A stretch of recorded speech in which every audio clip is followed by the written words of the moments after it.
Uh, Good afternoon, everyone, our esteemed guests, faculty members, and dear participants. We are starting our 5-day online faculty development programs on innovations in civil engineering, organized by the Department of Civil Engineering in association with ICM. I hand over the mic to our convener and HOD of Department of Civil Engineering, Dr. Alvin Verghese, to render the welcome speech. Thank you, Julia. Is it audible right now? Yes. Yes, you are audible. Okay, thank you. Good afternoon, honored guests, esteemed principal, colleagues, and participants. It's my pleasure to welcome you all to the Faculty Development Program on Innovations in Civil Engineering, Integrating Geospatial Technologies, Structural Monitoring, AI, and Sustainability from today.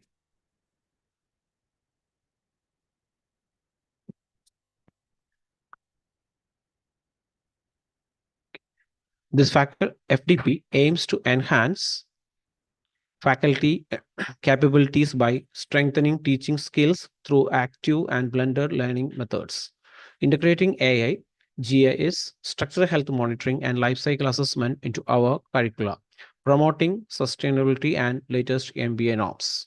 We are truly honored to have Dr. Sojan Lal, Principal of Jyothi Engineering College, inaugurate this FDP today. I wish you all participants a rewarding and insightful experience, a time for growing together, strengthening our expertise, and igniting new ideas in civil engineering education. Thank you all, and once again, a warm welcome to you all. Thank you.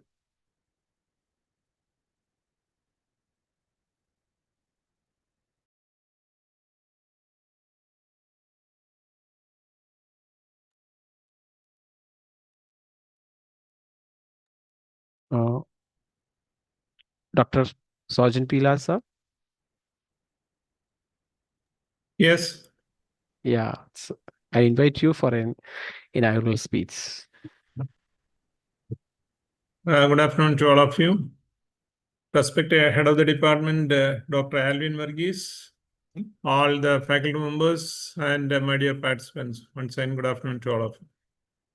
It's an extreme pleasure that our Department of Civil Engineering is coordinating the FDP on Innovations in Civil Engineering, Integrating Geospatial Technologies, Structural Monitoring, AI, and Sustainability.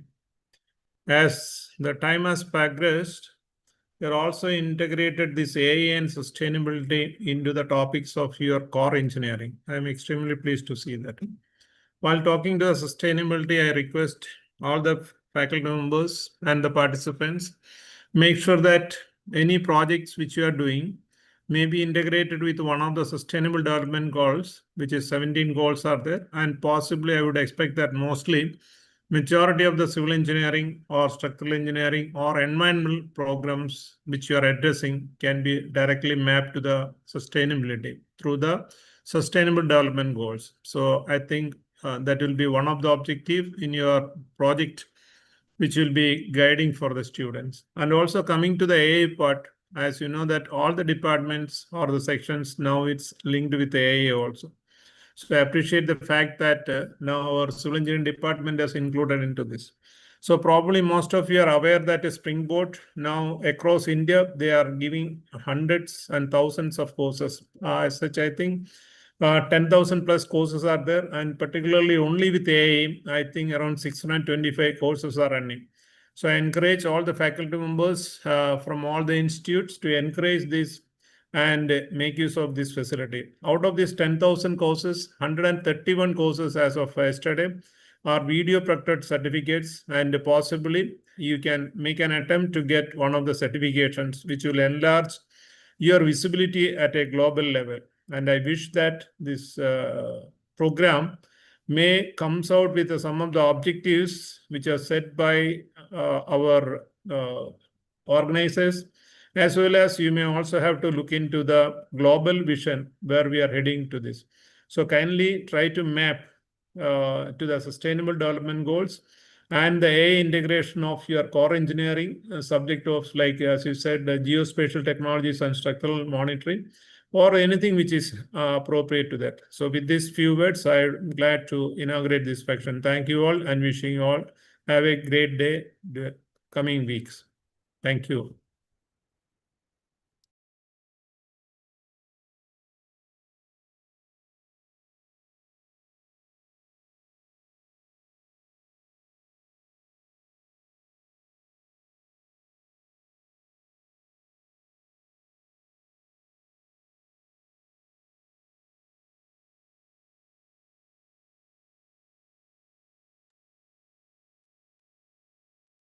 Thanks a lot, sir.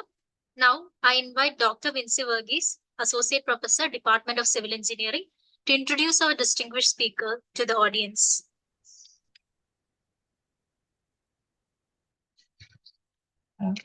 Respected dignitaries in the meeting, my dear colleagues and dear participants of this faculty development program, a very good afternoon. I am very much delighted to introduce the first speaker of this FDP, Professor Piyush Samy, who is one of the most renowned person in geotechnical engineering in India. Dr. Piyush Samy is the professor in Civil Engineering Department at NIT Patna, India. He graduated with BTech in Civil Engineering from Indian Institute of Engineering, Science and Technology, Shibpur, India, and completed his post-graduation and doctoral degree in Geotechnical and Earthquake Engineering from Indian Institute of Science, Bangalore. He was a postdoctoral fellow at University of Pittsburgh, USA, and Tampere University of Technology, Finland. Dr. Samy has over 14 years of teaching and consulting experience within the broad fields of civil, geotechnical, materials, earthquake, and risk analysis. His research includes liquefaction of soils, lateral spreading, reliability and the risk analysis of the structure, artificial intelligence in civil engineering problem, disaster mitigation, and site characterization.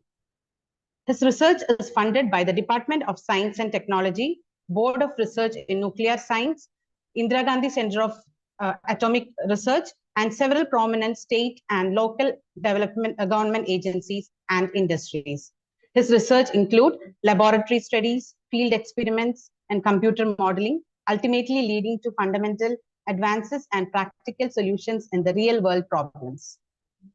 Dr. Samy is the author of 5 major books: Handbook of Neural Computation, Integrating Disaster Science and Management, Global Case Studies in Mitigation and Recovery, Modeling in Geotechnical Engineering, Handbook of Probabilistic Models, Risk Reliability and Sustainable Remediation in the Field of Civil and Environmental Engineering. He is also the author of 225 journal papers, 14 edited books, and 34 book chapters. And Dr. Samy has given invited presentations in various countries. Dr. Samy has also served as an associate editor, serving as associate editor or editorial board member of over 10 different journals, including Innovative Infrastructure Solution, International Journal of Geotechnical Earthquake Engineering, and among others. He also served on various professional committees, including the Indian Geotechnical Society and the member of Machine Learning and Big Data of ISSMGE. Dr. Samy has received several awards for excellence in research and teaching, including IIT Roorkee Shamsher Prakash Research Award, IGS Sardar Resham Singh Memorial Award, IACMEG Excellent Regional Contributions Award. He is a fellow of Indian Society of Earthquake Technology. He is a guest professor at University of Science and Technology, Beijing. He is also the title of docent at Tampere University. He was adjunct professor at Tondak Tang University. So we are honored to have you, Dr. Piyush Samy, to kickstart our 5-day faculty development program on innovations in civil engineering, integrating geospatial technology, structural monitoring, AI, and sustainability. I welcome you once again for our FDP, and we are looking forward for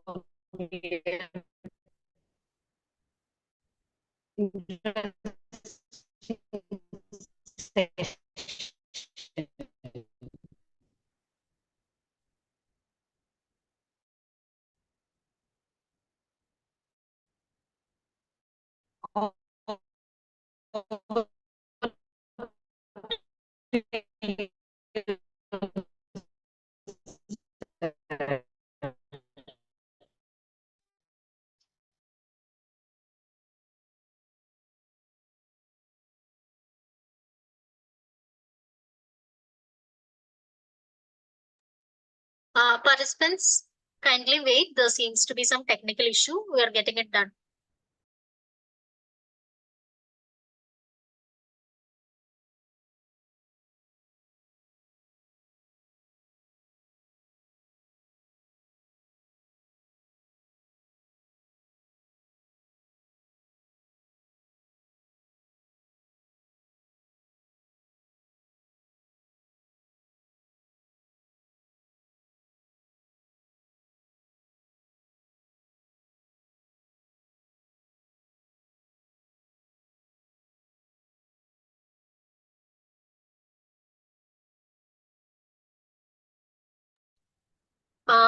Thank you, Minsimus. Thank you, Sojanlal sir and Alvin sir.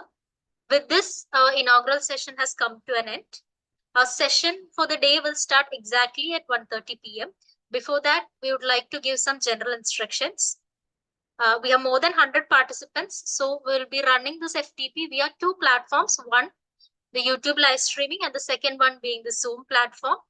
Once the limit has reached 100, participants will only be able to attend it via YouTube live streaming. The feedback links will be shared on both platforms at the end of the session. And on the last day, during the valedictory session, we will have a test based on the subjects that were covered in the FTP. 80% attendance along with the passing in the concluding test will be the criteria to get the certificate. I hope the instructions are clear.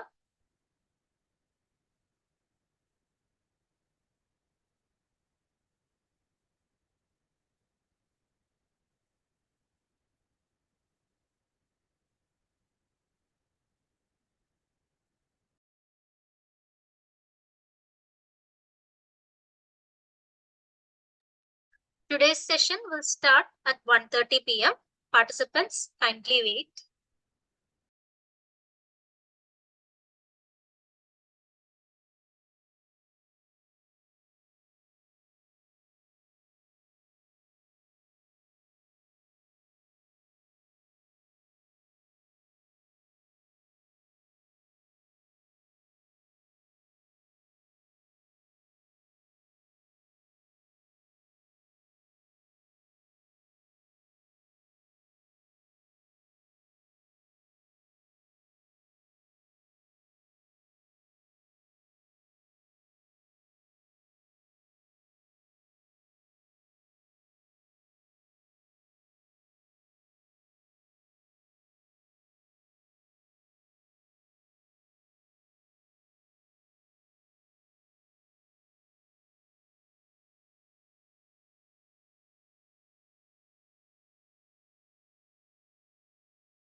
Good afternoon, Piyul sir.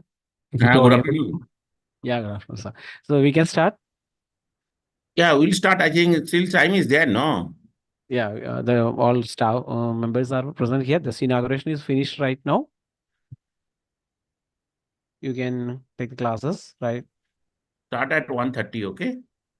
Yeah, 1:30. All are ready here. Okay. Just a minute, sir.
Good afternoon, Dr. Vinci Varghese. Can you start? Can you start the welcoming?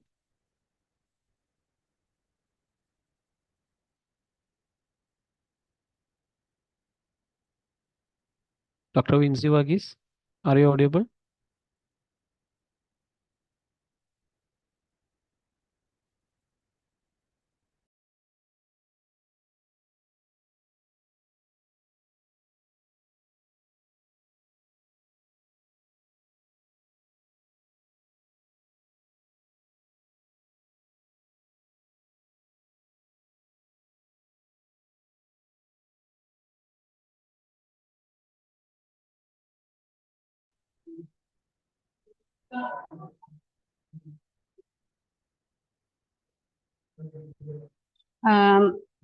Respected dignitaries in the meeting,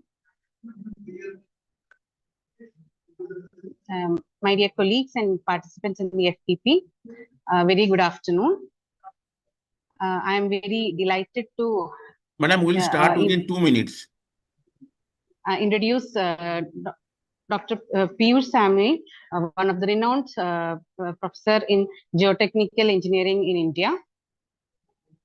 Dr. Piyush Same is working as a professor in civil engineering department in NIT Patna, and he graduated from in BTech in civil engineering from Indian Institute of Engineering, Science and Technology, Shibpur, India, and postgraduate degree in geotechnical earthquake engineering from Indian Institute of Science and Technology, Bangalore, and holds a PhD degree in geotechnical earthquake engineering from IISc Bangalore, and also he's a postdoctoral fellow at University of Pittsburgh and Tampa University of Technology. Dr. Same has over 14 years of research, teaching and consulting experience within the boards of fields of civil engineering, geotechnical, material earthquake, and risk analysis. His research expertise includes liquefaction of soils, lateral spreading, reliability and risk analysis of structure, artificial intelligence in civil engineering problem, disaster mitigation, and site characterization. His research is funded by the Department of Science and Technology, Board of Research in Nuclear Science, Indira Gandhi Center for Atomic Research, and several other state and local government agencies. His research includes laboratory studies, field experiments, and computer modeling, and practical solution to the real-world problems. Dr. Same is also the author of 5 major books: Handbook of Neural Computation, Integrating Disaster Science and Management, Global Case Studies in Mitigation and Recovery, Modeling in Geotechnical Engineering, Handbook of Probabilistic Models, and Risk Reliability. He also has author of 225 journal papers, 14 edited books, and 34 book chapters. He also has served as and currently serves as associate editor of editorial board member of over 10 different journals, including Innovative Infrastructure Solutions. Dr. Same has received the awards for excellence in research and teaching, including IIT Roorkee Shamsher Prakash Research Award, IGS Sardar Resham Singh Memorial Award. He is also the fellow of Indian Society of Earthquake Technology. He is a guest professor at University of Science and Technology, Beijing. He is also the title of docent at Tampere University. He was adjunct professor at Ton Duc Tang University, Vietnam. We are very much honored to have you, Dr. Piyush Same, to kickstart our FDP.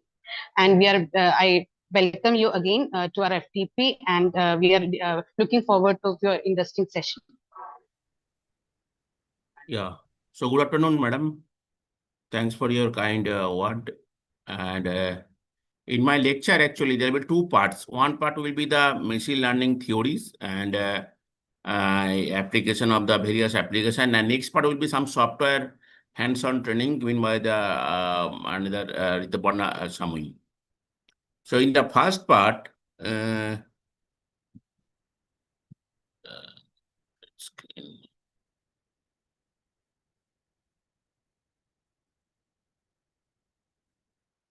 So you see my screen? Hello? Yes, sir, we are able to see the screen, sir. Okay, okay. So, yeah.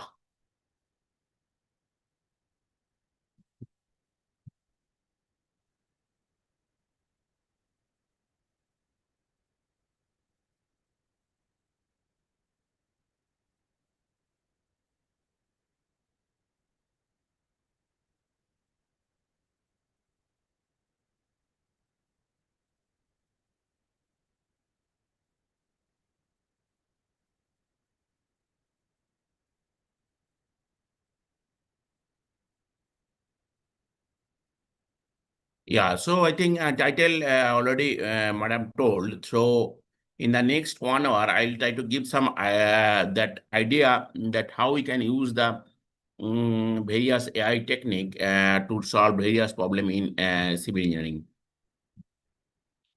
So what is the first, actually, before going to these things that before going to the entering the AI, especially as an engineer, generally what we do everything in design. For example, you do, as a structure engineer, you do say design a bridge. For a geotechnical engineering, we design a retaining wall or foundation.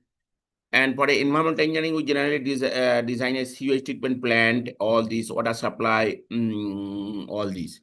So all this design, there is always involved in the risks. Some risks will be there for any design because that we take the parameters and that is not absolutely exact value, because there will be always some uncertainty when you are by using this doing this by experiment. For example, if you want to calculate the soil gamma value, soil unit weight of the soil, then you will use the soil and take the soil and go to the laboratory. Then you would calculate the unit weight. And if you do the test, for example, 10 times, if you do test, all times you will get some different values. So that means there is something you are missing. Maybe that means you will not use exact value when you are designing a foundation or retaining wall or embankment. So that is actually that risk is quite common for any civil engineering structures and any design. Now, how we can use this AI to solve this problem of risks in civil engineering design, that I will discuss. So next part will be the concept of the AI. And then I will discuss some of the sample application of the railway embankment, liquefaction, and energy pile. That 3 topics I have changed. One is for the design of the railway embankment, another is the soil liquefaction. We know already that if the soil liquefies, then the soil will behave like a liquid, and the building resting on the soil, it will just sink. And third one is the energy pile, that is quite advanced technique, how to use the heat of the ground to warm our building in the winter season, and during summer season you take the heat out from the building, and and so that it will feel the cold in the building. Then future application of the AI, and then conclusion and take home messages. So if you take a simple design example, if you take, for example, you want to determine that one shallow foundation, you want to design one shallow foundation based on various data set, based on sandy soil, and the value of the phi is given. That is, one is 30 degree, 34 degree, 38 degree, 34 degree, and again 34 degree. So that means if you look at, so which value will take, that is little bit uncertainty is there, and you are a little bit confused as a designer also. You will is confused that which value will take for designing the shallow foundation. So as a means, if you go by your common sense, generally what we will do, we'll use the average value. That means we will take the average of this 30 degree, 34 degree, and average will be 34, and then design the shallow foundation. And if you and it will be not very conservative design, because if you take the 34 degree, not will be there might be unconservative. Now, if you take the roast case 30 degree, and if you take the roast case 30 degree, then it will be very conservative, and we are taking very lower value. So automatically,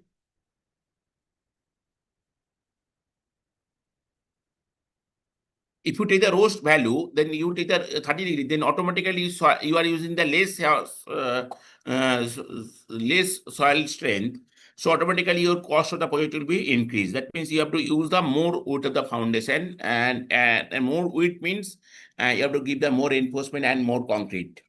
So that is also not, it is very expensive also. Now the question is that as an engineer, then which one will you use? Second question is that you have only one estimate. That means if you have used only one estimate, and that is have a single estimate of 35 is equal to 32 degree. And then if you design the Salomon based on a single value, so instead of so why so you are using only one value. That means you are only using only 32 degree, and that is not good, because if you look at that, soil is a very heterogeneous in nature. So if you use that, then it will be not good. That's why the circle will be not so safe. So if you can use some 32 degree plus minus 1 degree, that means 32 degree plus minus 1 means 33 degree or 31 degree. Now, next question is that if you use the, I have many estimate you had. So 32 degree, 30 degree, 31 degree, 33 degree, 35 degree, 28 degree, 35 degree, 39, 40, 27, 35.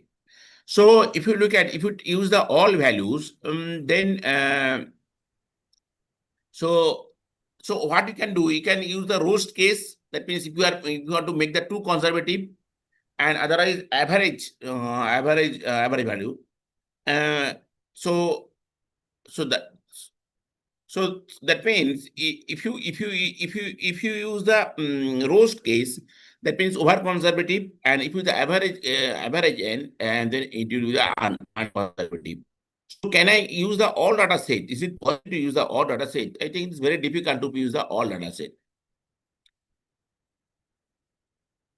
So what is the sources of uncertainty come? Generally, in the civil engineering, if you look at, so sources of uncertainty come inherent spatial variability or soil properties, load and model. Load is the very uncertain, because how much wind load, earthquake load, how much live load will come for a particular structure is very difficult to determine. Second one is a model, that is various type of model. For example, if you use the bearing capacity of a shallow foundation, if you use Tarjagi formula, Mayorov's formula, or Skempton formula, plane load test, SP test, every time you will get the different values. That means you never know what is the exact value, what is the actual value of this.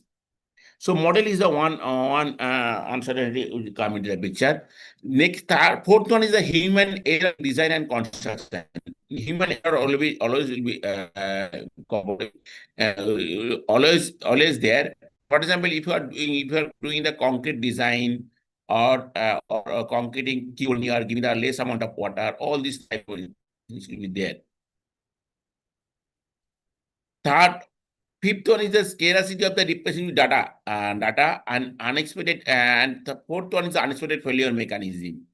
So that means if you look, so there is a data is very difficult to get it. For example, if you want to build up any, for example, in village or urban area, if anybody wants to build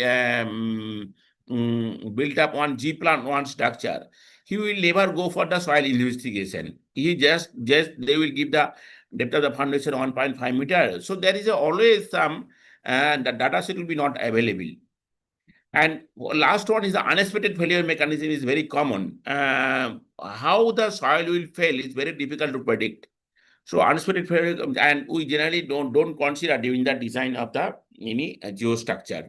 So this is the all uncertainty come from all these sources. Now if the uncertainty come, and this is very difficult to avoid this uncertainty. You cannot overcome this uncertainty to do a design. So AI can be used to minimize the effect of this uncertainty. So how will define risks? Generally, any risks, actually, risks means probability of failure into consequence, and the probability of failure into consequence. And in geotechnical engineer, in geotechnical engineering generally, the probability of failure into consequence in geotechnical engineering is almost impossible to estimate the consequence. For example, if any landslide is happen, then how will estimate the consequence? How will estimate the quantify the estimate consequence is very difficult. So that risk is equal to here actually probability of failure. So geotechnical design, if you look at, generally I am generally geotechnical engineer. That's why I'm doing geotechnical design. If you see that in the past, actually there is a global safety factor design, allowable stress design, and then present actually what we are going that there is a limit state design and partial safety factor design. But in future we will go by the reliability based design, performance based design, and multiple resistance factor designing. So this is very important because in the future, so generally, if you look at all the design we do civil engineering, generally we go by the factor safety based approach. Generally, we give the factor safety 3, 4 for any pile design, shallow foundation, retaining wall. You take anything, then we generally give the factor safety is equal to 3. But actually, in reliability based design, we'll give the probability of failure, not factor. Factor of safety will get the probability of failure.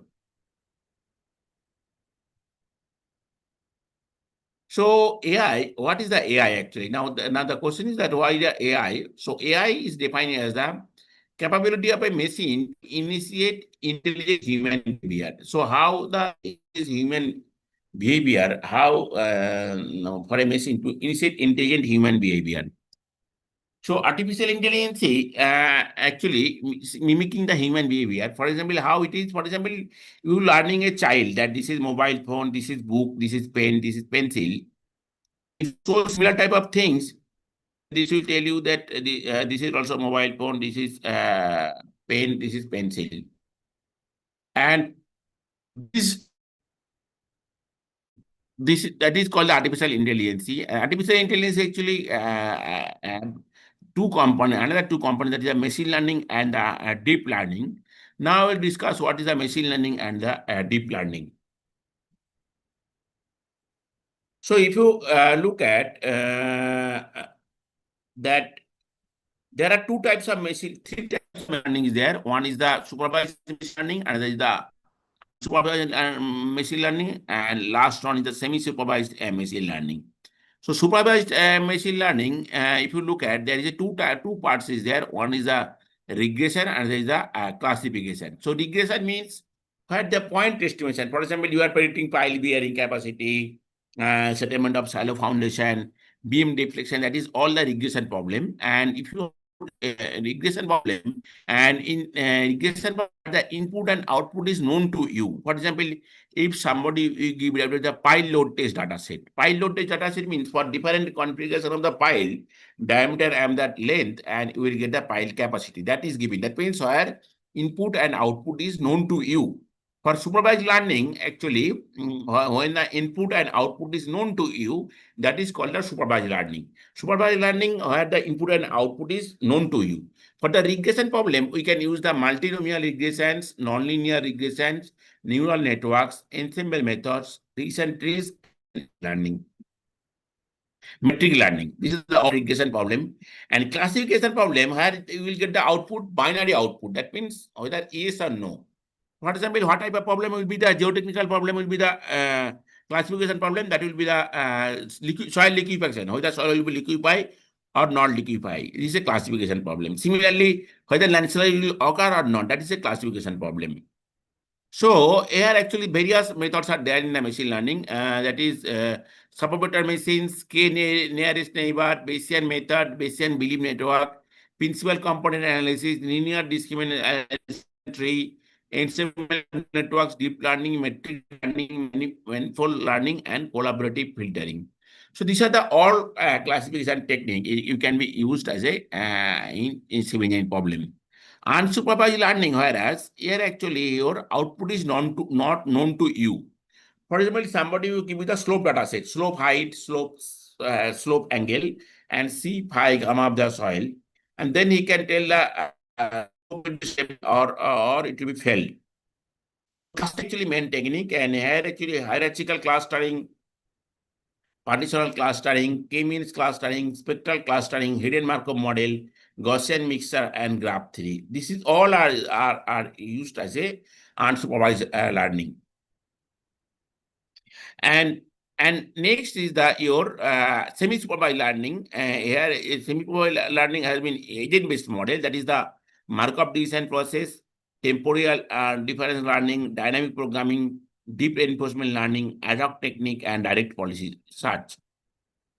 So these all are used as a supervised, semi-supervised learning. So now we'll go by the probabilistic analysis of railway impact. You know that generally railway embankment we construct and by using the soil, and how to determine that factor of safety, that means probability of failure for a particular railway embankment. So there is a site in the study area that is from the if you look at, this is a site, railway site, Baroda to this Palanpur. If you look, this is the site, and this railway actually, this is the whole site actually given, this Bhadura site to the Palanpur, and this is the site. And there actually we are considering railway embankment here. So this is the railway embankment. If you look at, there is a, this is the cross-section area of the railway embankment. And if you look at that, if you look at that, this is the embankment, there is a blanket layer and prepared subgate, embankment field, subsoil layer, and subsoil 2. So this is the embankment height, and this is the horizontal and is equal to vertical.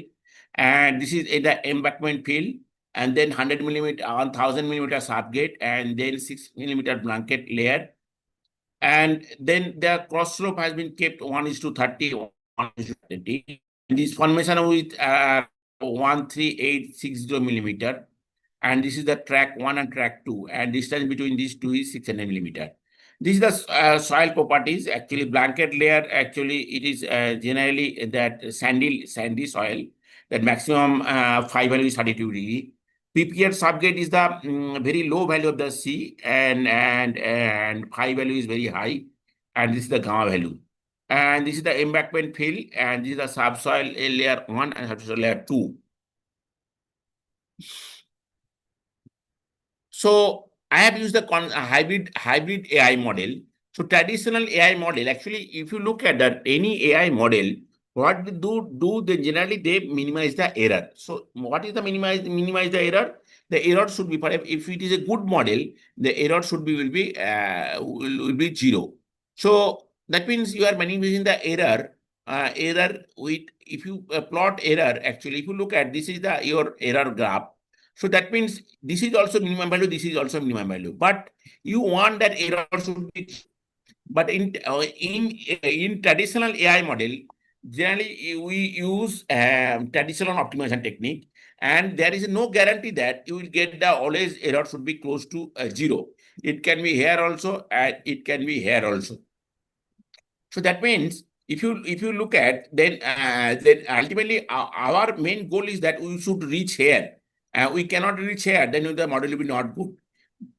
So that's why we can use the meta-heuristic optimization technique. So in meta-heuristic optimization, what will happen? You can define that our minimum error should be close to 0. That you can define to the model. So that try to reach to the goal of that minimum error should be close to 0. So that's why hybrid AI is quite popular for the solving various problem in civil engineering. So there is the various meta-heuristic optimization technique is there. That is the one is the human-based, human by nature of the human. That is the fitness-dependent optimizer, group search optimizer, harmony search, imperial competitive algorithm, league championship algorithm, soccer league competition, social language optimization, teaching learning based optimization, taboo search, and volleyball premium league. This is all human based. So you can read any standard book, you will get the all how the methodology of this all optimization technique. I will not cover the details. In the swarm intelligence, if you look at the ant colony optimization, artificial bee colony, ant lion optimizer, cuckoo search, Reul optimizer, grass optimizer algorithm, Harris-Sock, Prelude, marine predator algorithm, moth flame optimization, particle swarm optimization, slab swarm algorithm, slime mold algorithm, and whole optimization problem. Physics-based, if you look at Big Bang, crunch, center force optimization, equilibrium optimization, gravity gradient optimizer, simulated annealing, and sine cosine algorithm.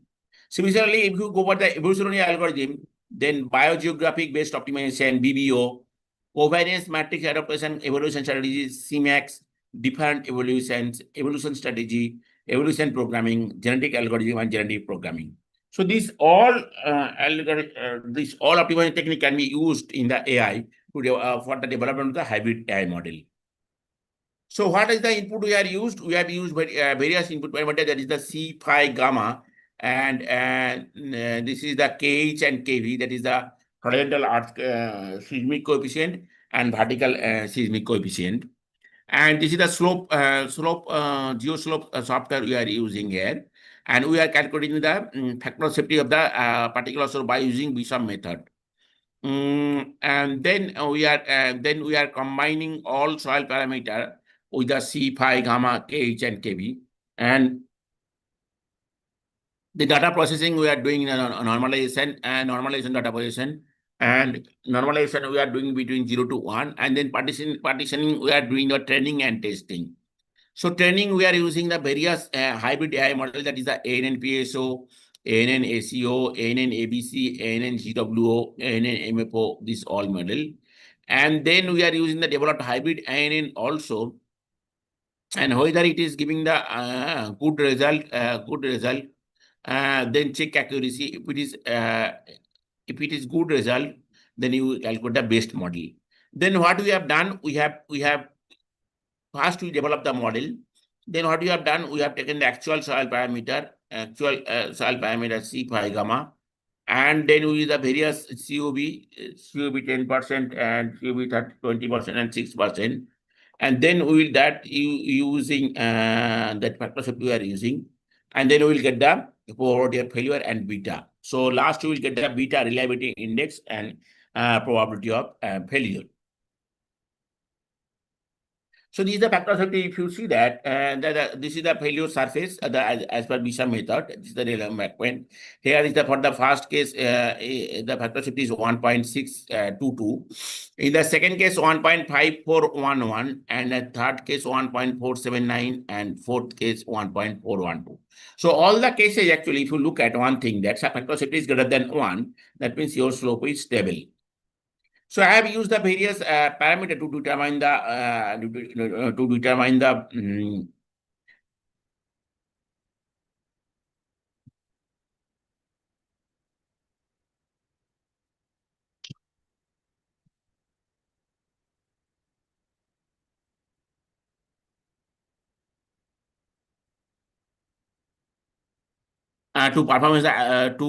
performance of the various model. So mean absolute error, this is NEC, this is PI, this is R square, coefficient of determination. Its value should be close to 1 for a good model. RMAC, RSAR, WI, and WMAP. So this is actually why actually actual factor of safety, and why I bar is equal to weighted factor of safety. And y man is equal to your average value. So if you apply this formula, you will get some value.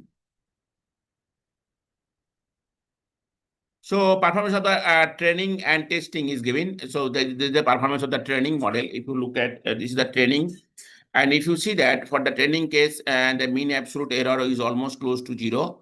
This value is almost close to 1, and this value also close to 1. RSR, if you see that it is close to, RMS is close to 0. So both the cases, if you see that for both the testing and training cases, almost giving good performance for the ANN for training and testing model. That means you can tell that this model is quite good for the prediction of the factor safety for training dataset as well as testing dataset. The training performance, so ANN. So I have been the actual weighted capacity we have used. Actual factor safety we have used in the x-axis and weighted factor safety we have in the y-axis, and this is equal to actual is equal to weighted line. And if the data set is close to this line, that means your model is good. And this is the data order. So this is actually your training data set. And this is the error. If you look at that, your error value is close to 0. And here actually your data and actual factor safety, this is the actual factor safety and this is the weighted factor safety. If you see that almost every cases that actual value and the weighted value by ANN MPA coincides. That means the model is good for the prediction of the factor safety for training data set. For the testing performance, if you look at that, the actual factor safety in the x-axis and weighted factor safety in the y-axis, and this is equal to actually is equal to weighted line. And if you look at this is the error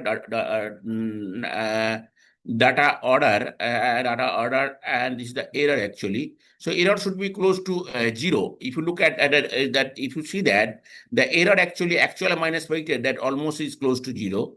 And this is actually data order for the testing data set. This is the testing data set, and this is the actual value of the factor safety. Now, if you look at both the cases is coincide with the actual value. So now, if you look at that is the embankment field, that the mean value of the C1, 10 kilometer 5 to 26 degree, and this is the case 1, case 2, and case 3. And this is the range of the COB. And if you look at that, we have taken we have for different we have taken the 3 case study. So for the case 1, we have taken this value, and case 2 we have taken this value, and case 3 we have taken this value. And based on that, we have calculated the value of the C1 and phi1, and we are assuming that this is the mean value of the C1 and phi1. So beta, if you look at beta is the relativity index and POP is the probability of failure. So case 1, if you see that case, and the beta is for the first case 25.37. And as the beta value increase, and that probability of failure value will be decreased. So if you see that almost that probability of failure is 0. That means chances of failure will be almost 0 in this case. But your beta value is very high. So if the beta value is very high, that means your model is more safe. If you look at the same trend obtained as the beta value increasing, that your testing your probability of failure value is increasing, and probability of failure chances of probability of failure is almost 0. So variation of the beta and probability of failure. So you have taken one KH value, and if you see that as the KH value increasing, that beta value is decreasing. Similarly, POP value also, as the KH value is increasing, the probability of failure value is increasing. That means for chances of probability of failure will be increase. As the KH value increase, your beta value will decrease, and probability of failure value will be increased. That means KH value means seismic coefficient, earthquake coefficient. That means if it is stronger earthquake is there, then your chances of failure will be more for a particular slope. Next is the determination of the probability of liquefaction based on CPD data. Do you have any question? Then you can ask me. If you have a question in between, because I have one part I have finished, so next part I will start. If you have any question, you can ask me now itself. If the participant, if you have any question, you can ask me.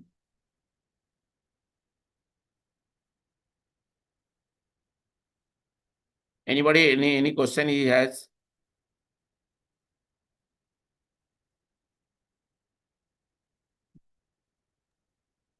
Participants, if you have any doubts or queries about this regarding the subjects, please.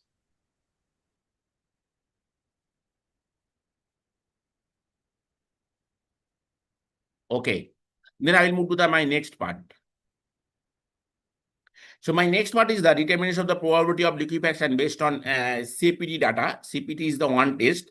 Generally in India, we generally use the SPT test, the net penetration test, and but CPT is better in some respect than SPT. SPT gives the interval of the soil sample 1.5 interval. But CPT will give the properties 2 centimeter interval. That means that for heterogeneous soil, if the soil is very well, then CPT will give it the better result than the SPT. So liquefaction, I think everybody knows that that is the sudden failure of the soil mass due to load-induced increase in the pore pressure. So what is happening? For example, this is the soil profile. This is the foundation, and before the earthquake, everything is stable. But during the earthquake, it is vibrating. So what will happen if it is vibrate? Then the pore water pressure will develop. So if the pore water pressure is developed, then the soil loses its strength. And soil will behave like a liquid. And the building resting on this soil, it will collapse.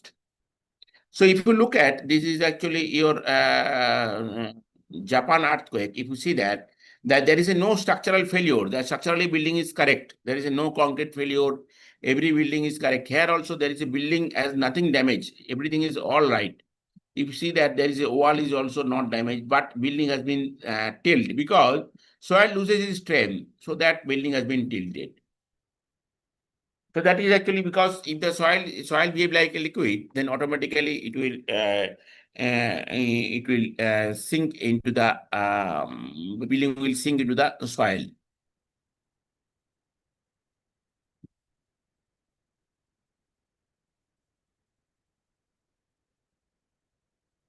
Now, this is the CPT test. This is the electronics. If you see that, so this angle is 60 degree, and this is the hydraulic push generally used. It is given by a 2 centimeter per second, 2 centimeter per second.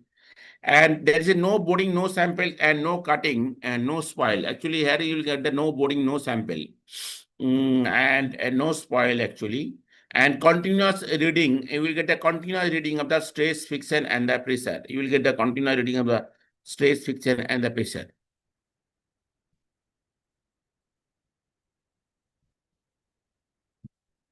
And this is actually, we have done the correlation diagram between the various parameters. We have taken the Max peak count acceleration. This is the cone resistance. This is the effective vertical stress, total vertical stress, magnitude scaling factor, and stress reaction coefficient. So we have tried to develop a correlation between these parameters. So Amax, when Amax is Amax, then it will be 1. This is the QC1 and the Amax, that is 0.15. Similarly, here also if you see that QC1 NX and the Amax is the 0.15. Both are same. Similarly, if you look at the MS sigma V naught prime and sigma B, if you look at the relation, sigma naught prime and the sigma B naught prime and the sigma B is 0.92. Similarly, sigma naught prime and the sigma B is 0.92. So if you look at the very good correlation between sigma B and sigma naught prime, because this is the total stress and this is the effective vertical stress. And effective vertical stress is equal to what we know actually, total stress minus pore water pressure. And then first order relative method has been used. That is the failure surface. So how will define a failure? Actually, this is your CRR, cyclic resistance ratio, and this is actually cyclic stress ratio. If your Gx is greater than 0, then liquefaction will not occur. And Gx is greater than 0, and then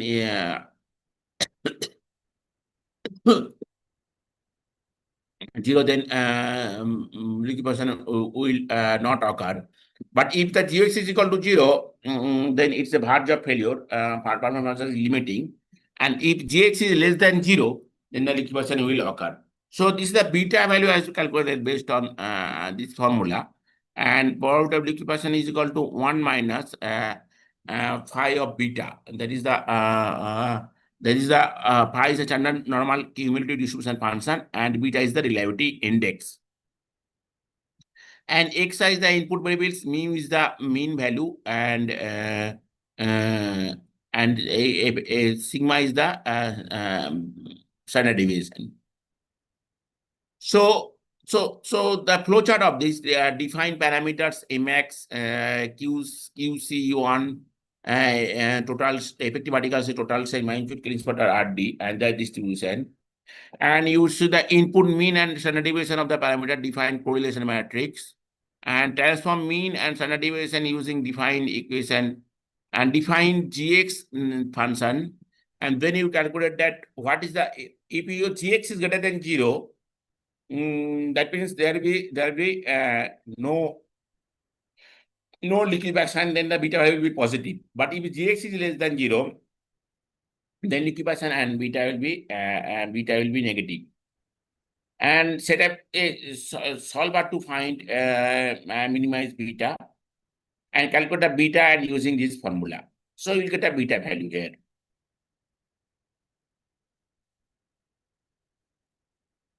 So relation between the probability of liquefaction beta, as the beta value increasing, you see that your probability of failure value is decreasing. Same thing is the reliability index, and this is the beta value. So as your reliability index value is increasing, so automatically your probability of failure is decreasing. So I have done on sensitivity analysis also to determine the effect of each input parameter. For example, you have used magnitude scaling factor, stress reduction coefficient, total stress, effective vertical stress, QC. So which has the maximum effect on the liquefaction? That we don't know. What is the maximum effect? Whether sigma b is the maximum effect, sigma b naught prime is the maximum effect. So we have done one sensitivity analysis. That is, we have used the I have used the gradient-based approaches, calculate the sensitivity analysis by analyzing how the output gradient changes in the response variation of the input parameter. So this is the sensitivity, that is the phi of minus beta is the reliability index, and this is the design points, and beta is the reliability index, and sigma is the standard deviation. In this study, a constant 10% change in standard deviation has been considered to calculate the sensitivity values for each of the 6 parameters for 473 data set. So 473 data set, 6 parameter has been used.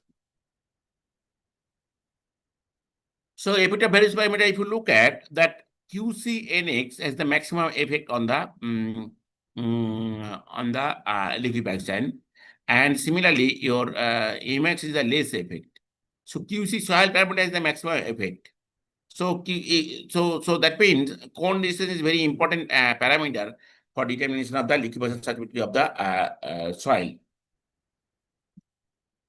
So and then your sigma b and sigma b naught prime almost same, and then the magnitude scaling factor and RD, but Mx is the less effect on the liquefaction susceptibility of the soil. So now I have used the deep learning neural network.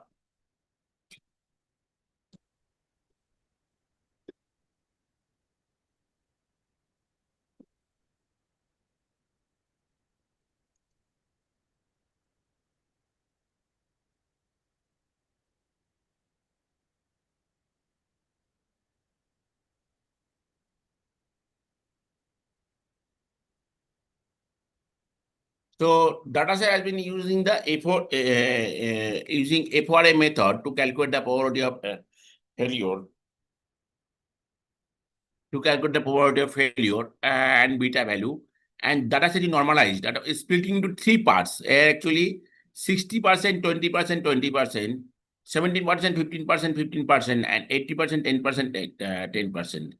So this training set, validation test, and the test set. So this has been used to determine the best, which dataset will be the best performance for a particular model.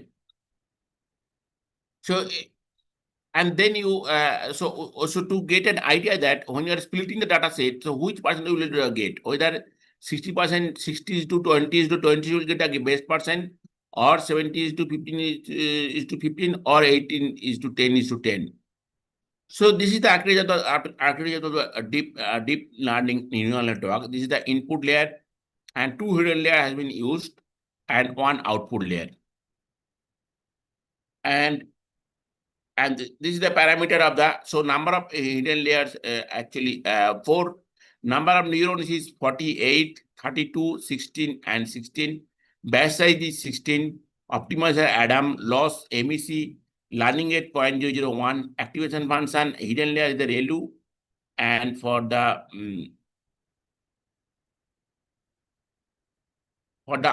output layer is the sigmoid. So this is the details of the deep neural network for determination of the probability of failure and the reliability index of a soil liquefaction. So when the data split into the ratio 60%, 20%, 20%, if you see that this is the actual PL, that is the actual P in the x-axis, and this is the weighted PL, weighted PL in the y-axis. And if you look, if you see that this is actually equal to weighted line, and this dotted line, if it is very values close to this line, that means your model is good. This is for the training, and this is for the testing. Similarly, this is for the 70%, 15%, and 15% field ratio. This is the training and testing. This is the 80 is to 10 is to 10. So what is the ideal value? So R square is the ideal value. If you see that R square is equal to 0, and RMS ideal value is that 0, ME is 0, MB is 0, MAD is 0, WP is also 0, U95 is 0, and GPI is 1. So this all parameter has been calculated by using this formula. The DI is actually your DY, your actual value, and Y is the weighted value. So by using this formula, you can easily calculate the various parameters, and you can, based on the ideal value, you can judge your model, whether model is giving good performance or bad performance.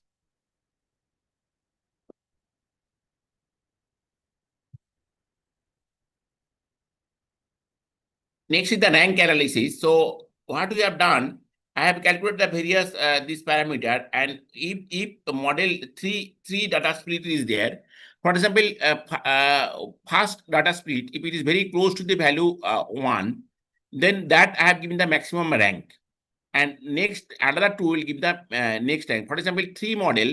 So if the data split, first data split is the very close to the R square is equal to 1, that I've given the 3 rank. Next I will give the 2 rank, and last one is the 1 rank. So based on the various parameter, I will calculate the rank of various analysis. So this is actually rank of this is the rank of this split, and this is the rank of this split, and this is the rank of this split. If you look at the rank is maximum for the this 70%, 70, 15, and 15. So this is the best model that you can use for prediction of the liquefaction susceptibility of the soil.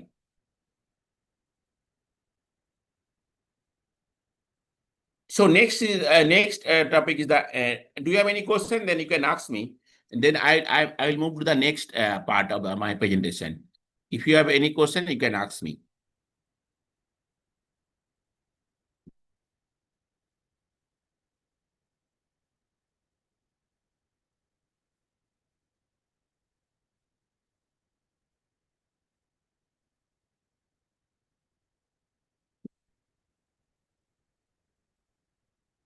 Do you have any question?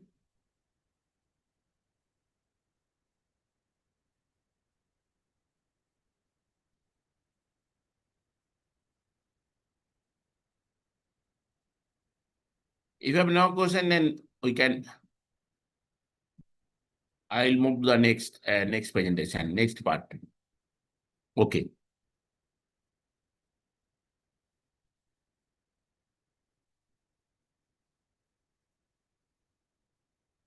So next is the energy pile. This is very interesting actually. So if you look at this, hello, do you have any question? Sir, good afternoon. This is Dr. Subbarao. Tell me, sir. Sir, is artificial intelligence replaces civil engineering candidates in near future? I'm not getting your question. Can you just speak loudly? In near future, is there any possibility of replacing civil engineering candidates by AI? That means number of posts. So AI is going to take a major role in the civil engineering projects. So what is the future of civil engineering candidates in near future if artificial intelligence is, taking a place? Can you just chat box? You can write in the chat box. Okay, I will make use of the chat box. Right, sir? Yeah, right. Can you write? I'm unable to hear you actually. Just now you write now. Now I have to Okay, clear sir. you down. Okay, sir. Okay.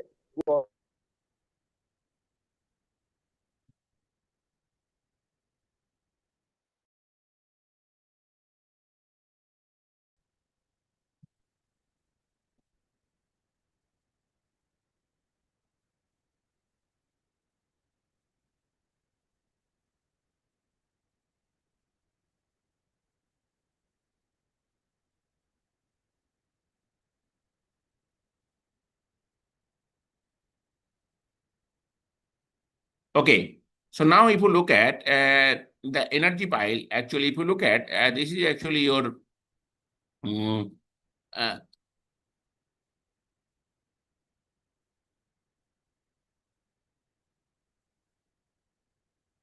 is the in winter session. So winter session actually we record the heat in the our building. So what do you do? You put on pile and you put on pipe here, and then you take the heat of the ground, and then you heating the ground actually. That is and so that we do not require any. We can reduce the electricity of a particular building. During summer session, what you do? You just take it out the heat from the building and that put into the ground. So you'll cooling the building. So in this way, you don't require any electricity. So in this way, your cost of electricity will be reduced, and we go for the net zero emission concept. So this energy pile design, when you design the energy pile, particularly design energy pile, and then it is very no, I think I have got your question. That is not possible actually. What you're telling artificial intelligence replacing civil in near future? No, is no way is not possible. Ultimately, human will take the decision. I will come back after and at the end of the presentation. What is the disadvantage of the AI? So how to design this energy pile? Because if you look at general pile will take only the mechanical load, but here actually there is a heating and cooling process. The pile also will subject it to the thermal load. So we have used the CPD data set to calculate the capacity of the energy pile, and you see that there is a various CPD data has been used. And then we have used the elasticity of the concrete also, and then we will calculate the thermal load as well as group capacity. So if we add this, then we will get the pile capacity. So now, so how to determine the probability of failure? So I have used the various method. One is the first order reliability method, FRM. The next one is the second order reliability method, and then GP based FRM and GP based SORM. So this is another machine learning model as genetic programming. This is also generic programming. So both these cases you have getting the reliability index is equal to 9.34, 9.55, and 9.24 and 9.55. And here also, if you look at that, as your reliability index is increasing, and probability of failure value is decreasing. So, so that means In this way, you can get the probability of failure for a particular pile. So what is the future application? That is a very interesting thing. Now, almost I will end my first part of the presentation. So what is the future application? Now we can go. So large language model is very nowadays very useful. For example, now we are giving the C5 comma as a value. But if I give the computer that my soil has cohesion is this one, phi is this one, and unit of the soil is this one, and the root of the foundation is some value, and length of the foundation is some value, and depth of the foundation is some value, then you tell me what will be the shape bearing capacity. So that type of thing, large language model we can use, just like ChatGPT, all these things. So large language model can be used in civil engineering. Next is the wind farm. Actually, you know that wind energy is very much used nowadays to meet the energy requirement, and it's also net zero emission we have targeted. So this wind energy farm is depends on the various parameter. There is the environmental criteria is the wind speed, elevation, slope, distance to the fault zone, distance to the landslide zone, and distance to the bird mitigation paths. So economic criteria is the distance to the transmission line and distance to the main road. Social criteria, distance to the protected zone and distance to the water bodies, distance to the settlement, and distance to the airport. So this all criteria if you consider, and then if you want to select some wind farm, and then we'll try to get the where we will put your wind farm that will give you the maximum capacity. So this is basically multi-criteria decision-making methods. So in this way, you can get the where you can put the wind farm, so you'll get a better energy.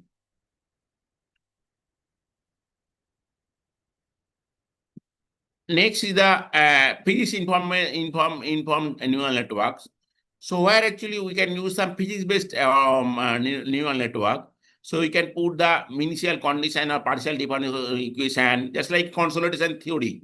Target consolidation theory, if we can put as a physics-based information, that we can use neural network is also there. And smart building, actually, nowadays we are, as India is going for the smart city. So smart building means we get the data from various sources, that is the Mars sensor, building security, surveillance, smart HVAC, networking and communication, waste management, smart appliance. So from that, we will get the data set, and based on the AI model, we can develop the various intelligent model to get the better management of a particular building. So monitoring the infrastructure, that is very important, because if you see that the various structure is very old. For example, in our railway bridge, almost 100 years old. So what is the present condition now? So if we can if we can measure some parameter, that's like a pH, ions, gases, temperature, moisture, and corrosion date. And if you put as an input of a particular AI model, and then the model will give you the condition assessment, whether it will be the bad condition or good condition. That means whether it will be good condition or bad condition for a particular structure, by the AI model you can detect, and based on that you can do the aging management. And next is the big data. Big data is very useful nowadays. For example, in civil engineering, if you can, if you, every day there is some test or anything, test or everything is going on in this world. So that means every day we'll get the data set. For example, we can calculate the Q strength and E value for a particular concrete. And then we'll get everyday data set. That will be huge amount of data set, and it contains 5V. One is the high volume, that means it will be huge data set. High variety, that we will get a different variety of the data set. High velocity, that means every day we'll get the data set, that is the velocity. High value, what is the value of what is the importance of the data set, and high veracity. So high the quality of the data set. So these 5 P's give the big data concept. The big data concept is very useful for when you're taking a decision for a smart city or anything, then big data will be very useful for taking any decision. And then integrating AI and big data with the smart city problem. So Internet of Things, big data, and artificial intelligence.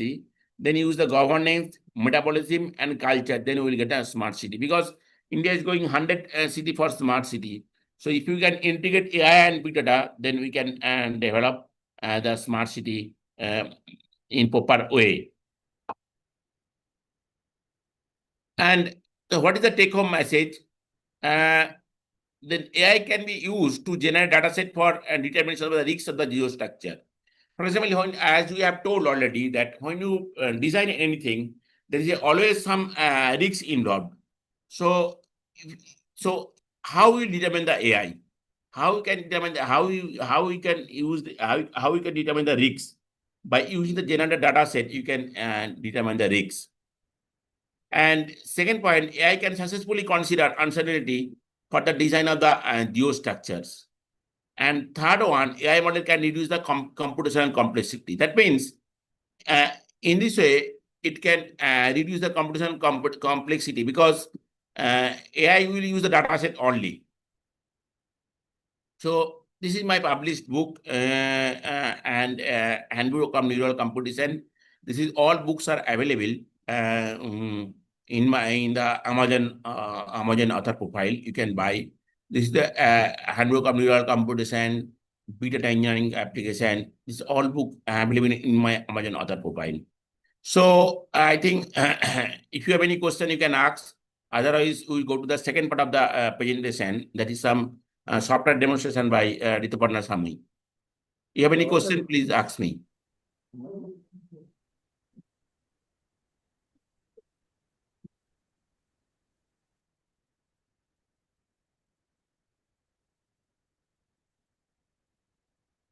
Do you have any question?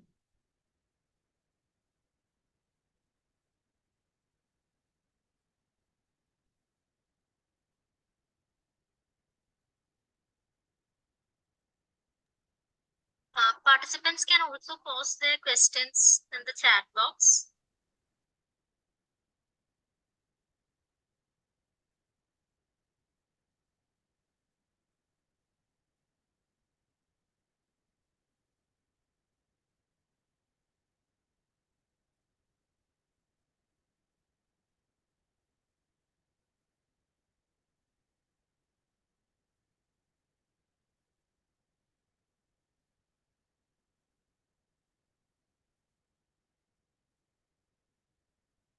Otherwise, you can email me also. I can give in my email ID also.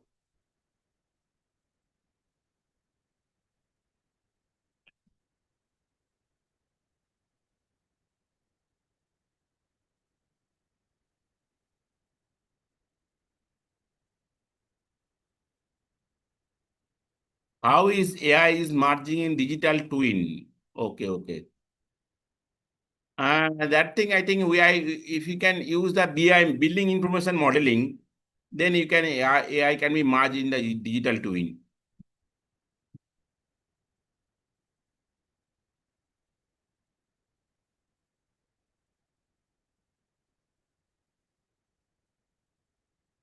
Any other question?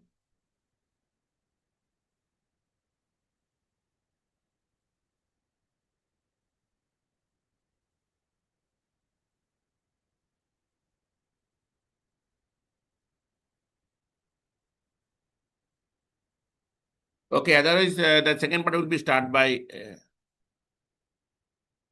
okay.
Hello everyone, I am Ritoparna Samui.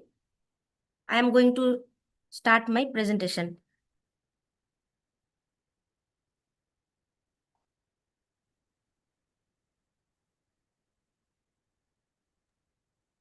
Welcome to the FDP, ma'am. Allow Please me. start your presentation. Please allow me to share. Okay.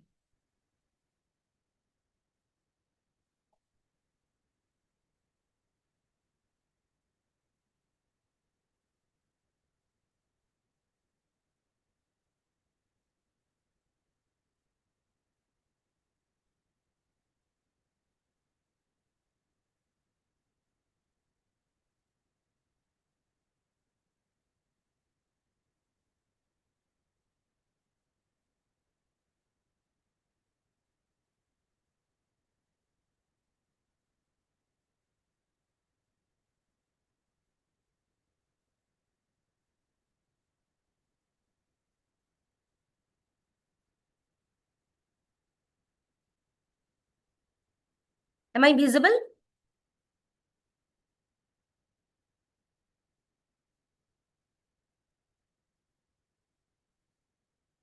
Yes, ma'am. Okay, thank you.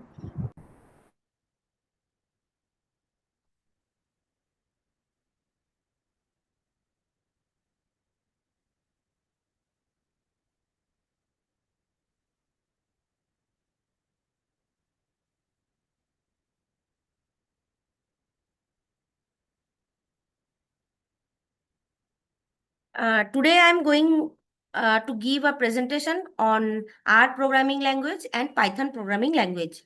First, I'll give some brief on R programming language.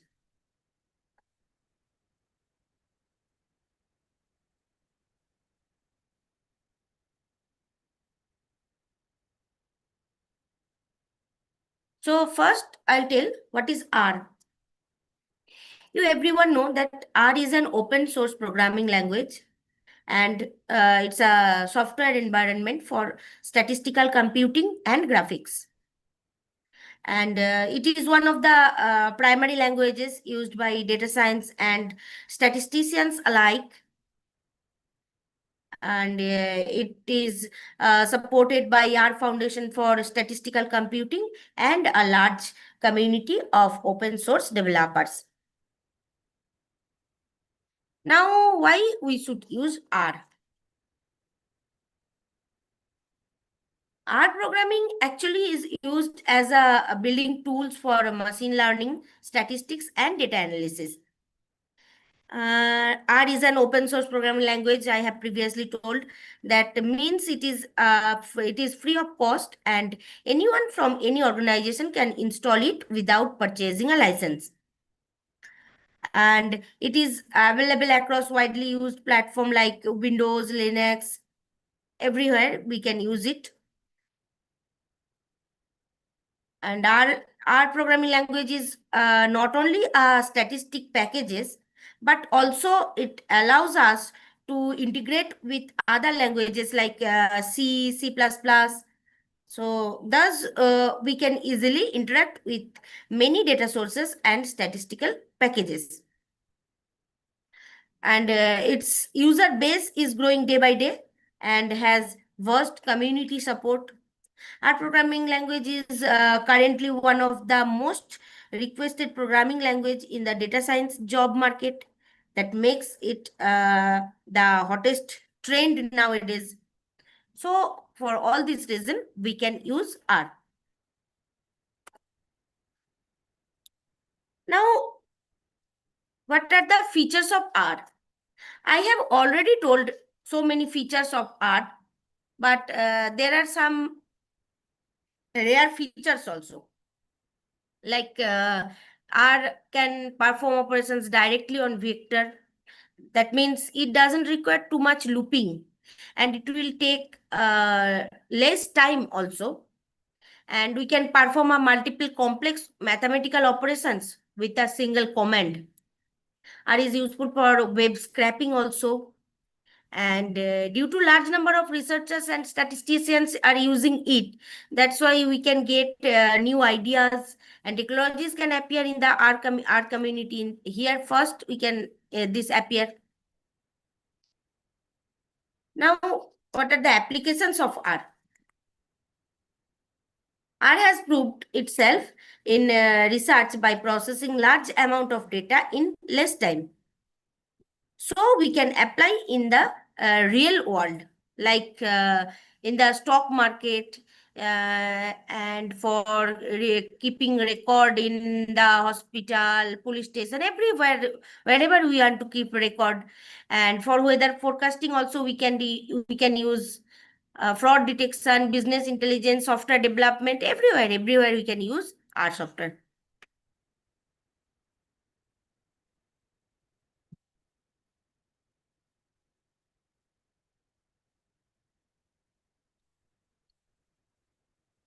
Now, I have already told you so many advantages of the R. Now, there are little bit disadvantages also, like a big data handling is little bit tough here, and main advantage is that weak origin. Means I have already told you it is a open source programming language, means we don't know its origin. So if any problem occurs, we don't know to whom we have to complain, from where we will get the solution, like that. Now, to download R, first you have to go to your Google and you write down download R.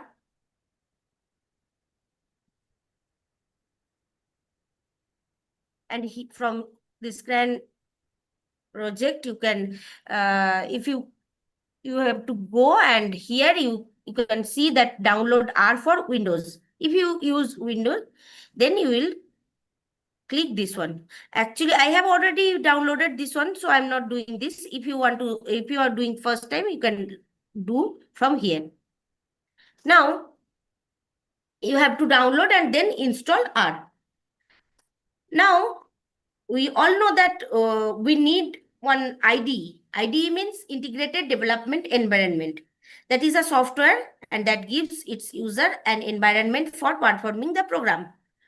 So to work in the R, we need one IDE, and for R, our IDE is R Studio.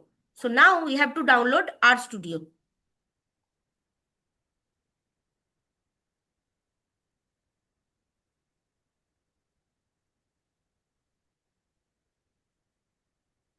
Now from here,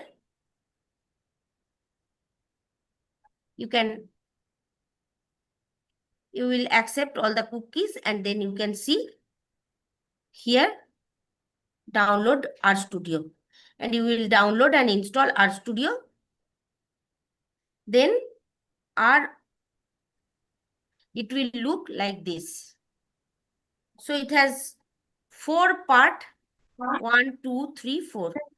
So this part is called source window, and this is called console window. Here we will write our code, and here we can see the result. This is called the environment window, and this is plotting. For plotting purpose, we can use this one. So this looks like this. The R looks like this. So now for today, I'll show how to work on this R Studio.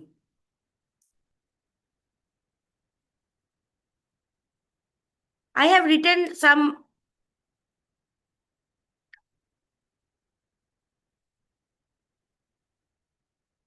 actually in R. I have written some project codes, and I'll show how it works.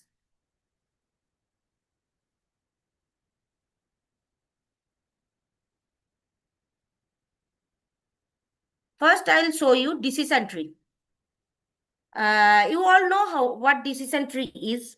Decision tree is are one of the simplest form of decision model in machine learning.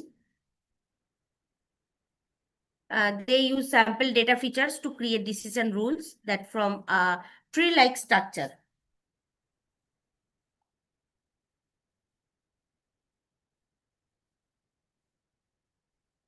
Actually, decision tree is built as a series of test, question and condition. So we can view the actual rules as a series of if-then statement.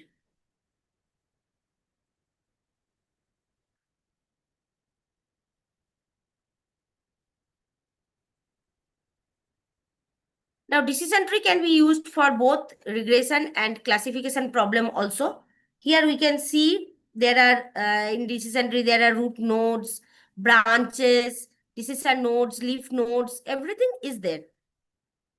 Now, in our real life, in business, in finance, in risk management, healthcare, project management, everywhere we can use this decision tree. There are some limitations also of decision tree. Small change in the data can cause a large change in the structure of the decision tree, causing instability. For decision tree, sometimes calculation can go for more complex compared to other algorithms. Decision tree often involves higher time to train the model. So I'll go to hands-on and I'll show how decision tree works.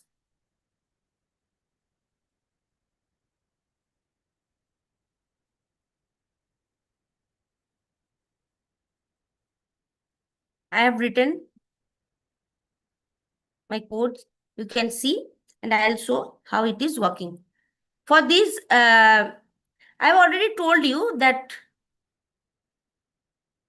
there are lots of inbuilt data in the R software. So I have used its inbuilt data and I'll show you. There are some banknote data in the M-class package. So first, you have to install this. From here, you have to install some packages. Here, you have to install M-class. This one. I have already installed, otherwise, you have to install this one. So now there we will get the data, banknote data.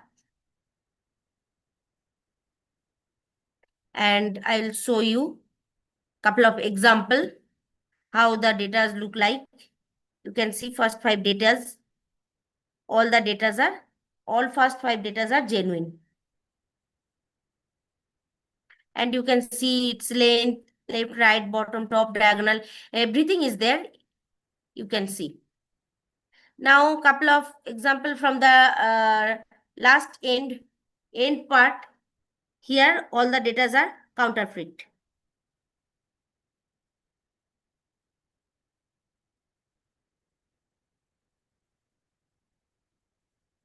And you can see my banknote data. It full the banknote data. It looks like this. You can see. There are so much data.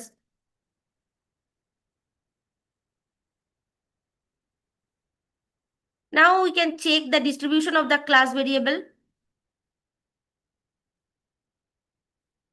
You can see there are 100 counterfeit data and 100 genuine data. So now I'll split the data. For that, I will again use one package called set.seed. You should install this one. And I have initiated the banknote in the name in the variable n. Now, I have trained my data, 150 data. I have taken 150 for training purpose and rest 50 for, I have 200 data, you know. So 150 for training purpose and 50 for testing purpose.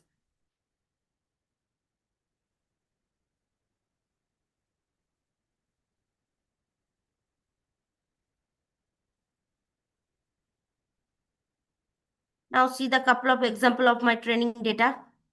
Now you can see row of 15, 183, 131. Randomly it has chosen all this data has taken for training purpose.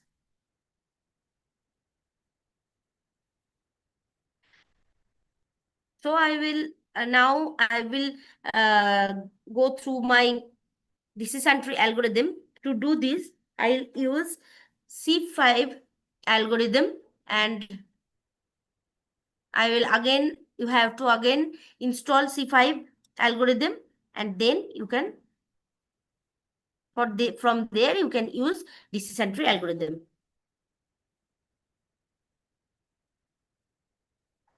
Now you can see this is my decision tree. Here you can see two diagonals have come. If less than 140.3, then it will come in node 2, and greater than 140.3, it will come to node 3. Means node 2 there are 77 data and node 3 in 73 data.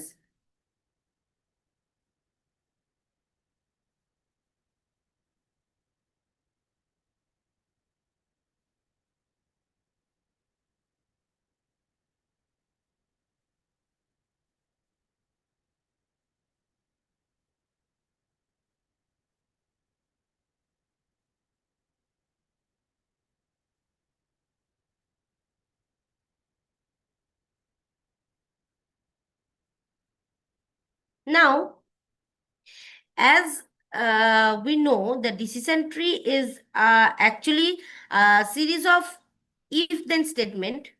So with a large tree, we can improve our readability. So to do this, simply we refit our model via C5, and here we will do rules equals to true.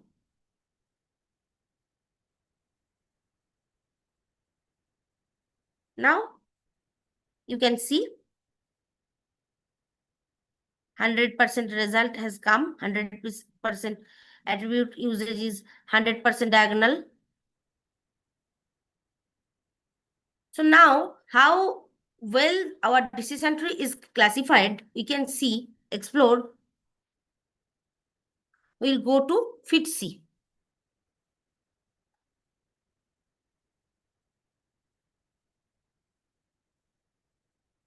Now we can see our output, couple of example of output, that is genuine, counterfeit, counterfeit, counterfeit, genuine. So here both the data have come, counterfeit and genuine.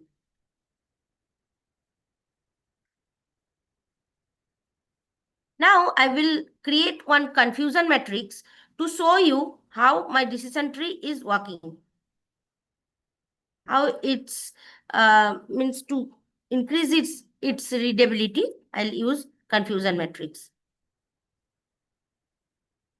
No, so here you can see 76 counterfeit data and 73 genuine data, and there are 0 genuine, means 0 fault is there, and here one node has detected wrongly. Now we can see our test result, that 50 data we kept separately for testing purpose.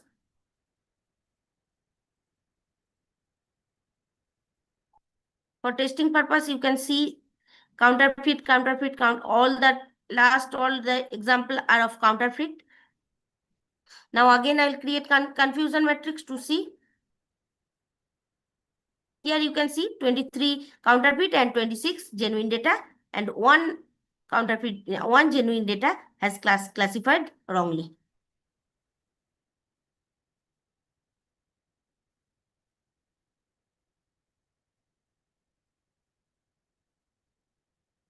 So we can tell our decision tree is working properly. It's giving good result. Now I will go my second example.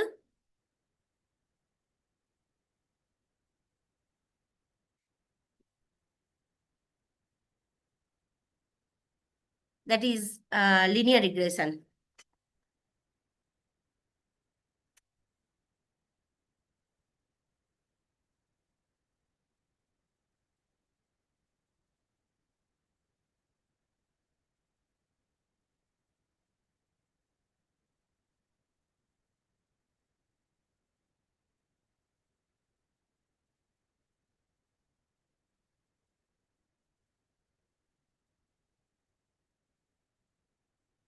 Now, what is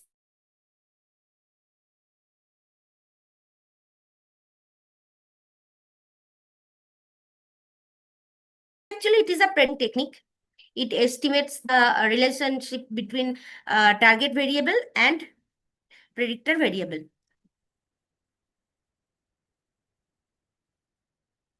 We all know that there are multiple types of regression, that is linear regression, logistic regression, polynomial regression.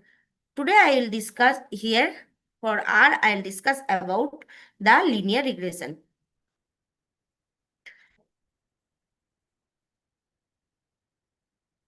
So linear regression is a data analysis technique that predicts the value of unknown data by using another related and known data value. Means when there is a linear relationship between independent and dependent variable, then we use linear regression.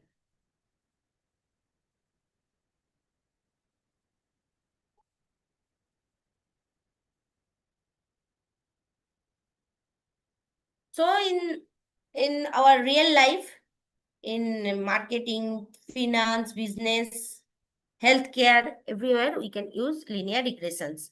There are some limitations also. The assumption of linearity between variables restrict the linear regressions.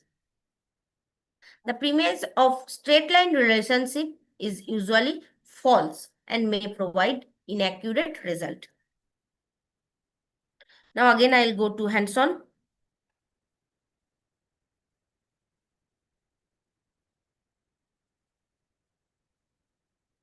This is my linear regression.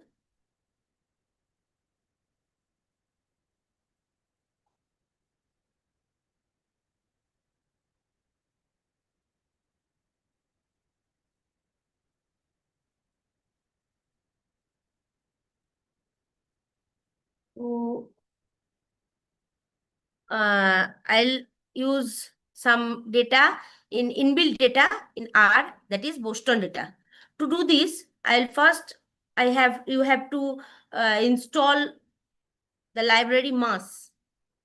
Install the package from here. Again, you have to install packages. Here you can write mass. So from there, in the package install mass, from there you can use the data Boston. Now you see the Boston data. It looks like this. There are so many features you can see. All the features are there. This is my Boston data.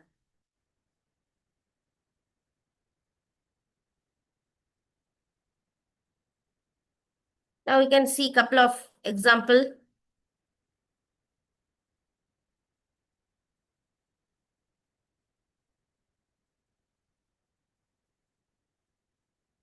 Here you can see first few data of my Boston data. Now, you again, in this window, you can see the description of my full Boston data. Full description is given here. You can see the Boston data frame has 506 rows and 14 columns. In these here, there is cream, Jaden, Indus, everything you can see, RM, age, everything is here. You can check. Full description is written here. Now I will do set.set. Actually, why I will use set.set means to set the data as every time runs, the data remains same. It will not be changed.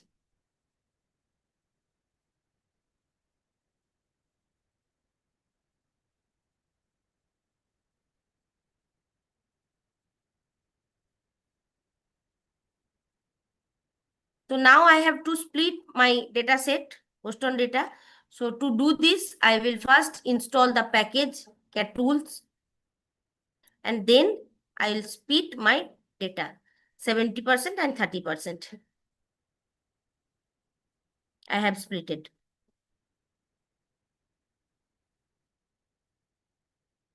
So you can see this is my training data. This is my training purpose, that is equals to true, and testing purpose split equals to false. Now I'll plot.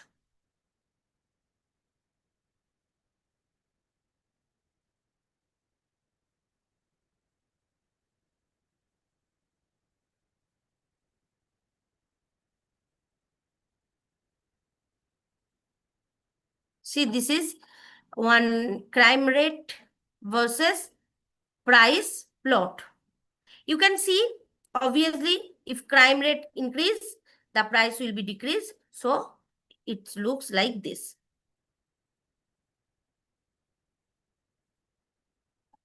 Now to see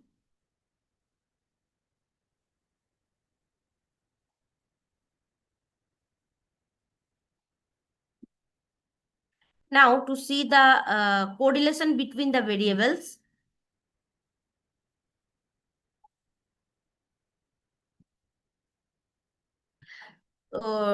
first we will install the package for plot, and I have initiated one variable named CR with the Boston data. Now I will show for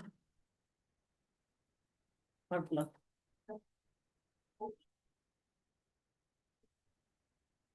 You can see all the dark blue color is highly coefficient data, and red color means negatively coefficient. Here you can see crime versus crime means it's highly coefficient. ZN versus ZN means it's highly coefficient. It is looking like this. Data are looking like this. You can see here. You can check from here.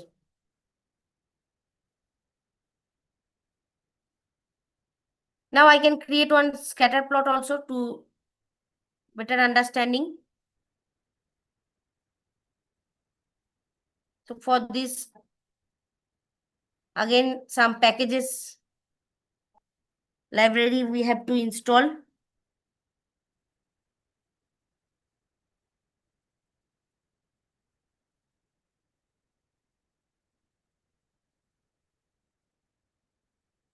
You can see this is a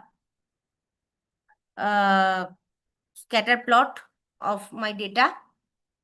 Some here you can see some positively impact zone and their negatively impact also there. You can see this is negatively coming, but in case here you can see this is positive. Again here you can check this is negative and this is positive. Like this it is happening.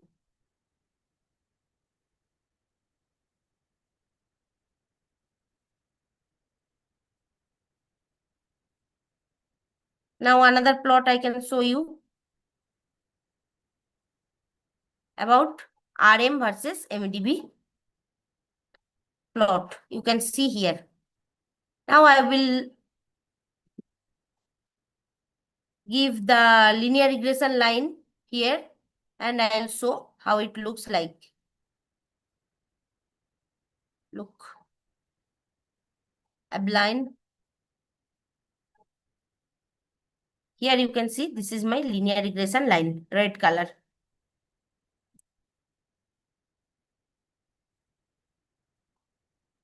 So now create the model.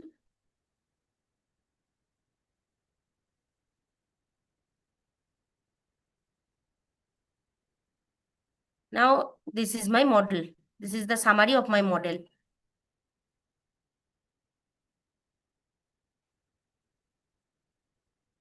Here you can see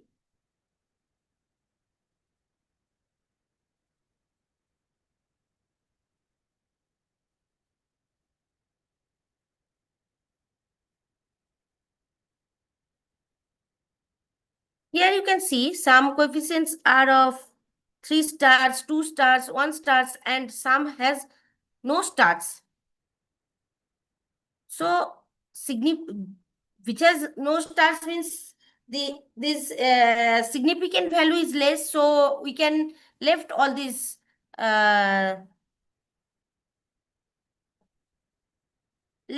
coefficients. So now here I have used all the coefficients.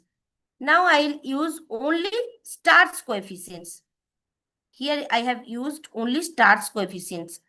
Here you can see I'm using only stars coefficients. And now you can see the model with only stars.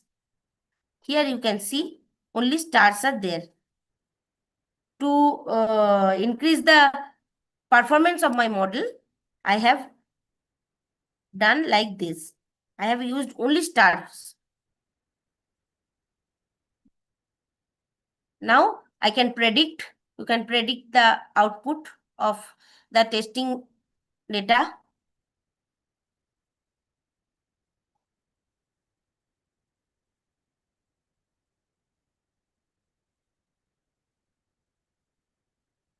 Here is the output, you can see.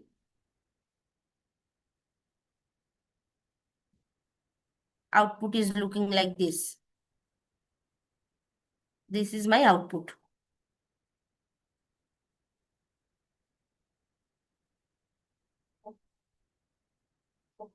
Predicted output.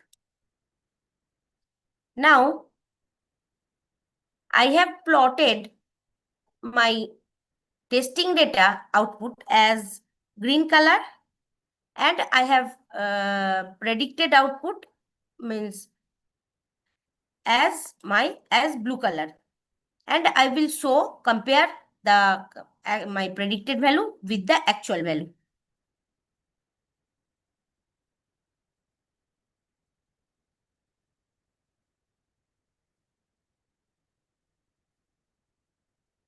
Now here you can see this is the predicted value, and blue color is my green color is actual value and blue color is predicted value.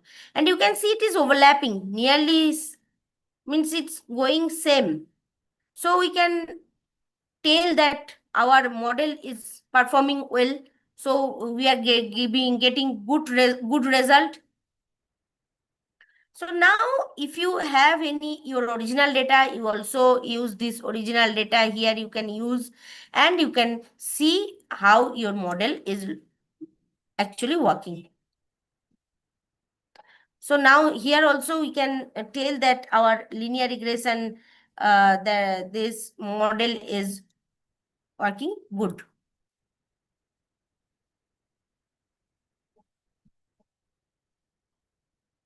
Now I will go. That's all for my R programming language. Now I will go another programming language, that is Python.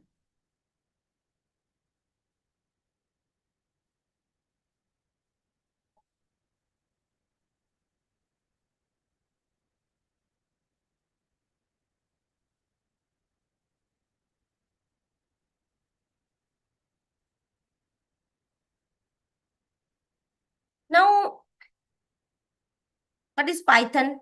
Python is an interpreted high-level built-in data structures combined with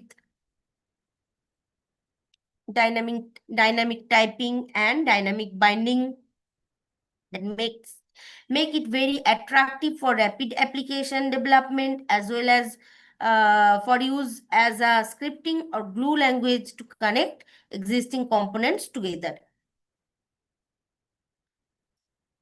So Python's simple, easy to learn syntax empathizes readability and therefore reduces the cost of program maintenance. It supports the modules and packages. Lots of packages are there, and which encourage programming modularity and code reuse. The Python's interpreted and the extensive standard library are available in source or binary form without charge for all major platforms and can be easily freely distributed.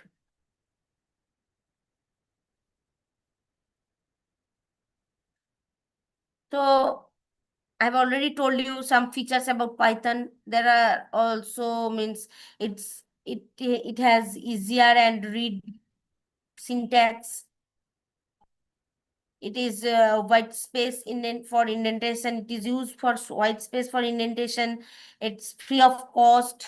Large number of libraries included here. Inbuilt libraries are there, and it is integrated with other languages also. It is an interpreted language. Already I have told you, good for web developing, support for exception handling, everywhere. All these are features of Python. So in our real life, we can use Python like web application, business application, 3D CAD application, audio visual based application, image processing, software development. Everywhere we can use this Python.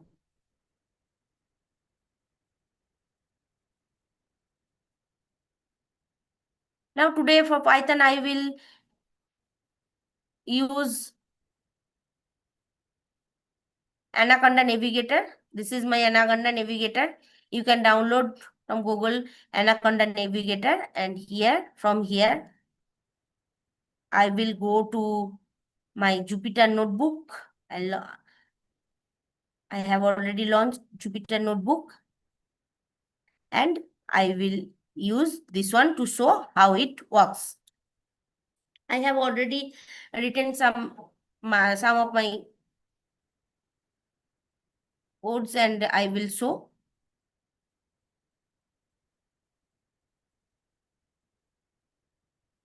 First, I will show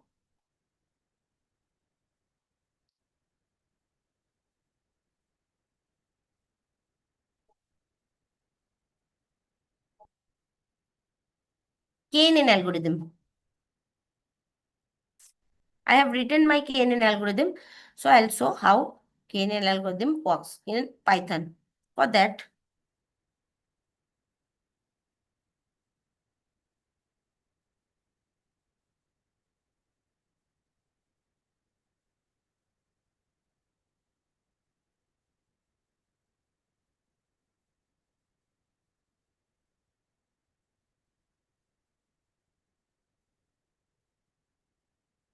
so what is KNN? KNN means K nearest neighbors.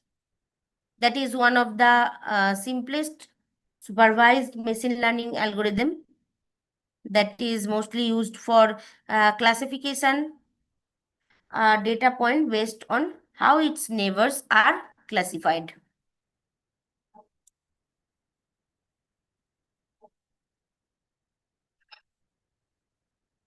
So for disease prediction, handwriting recognition, image classification, for all these things, we can use KNN algorithm.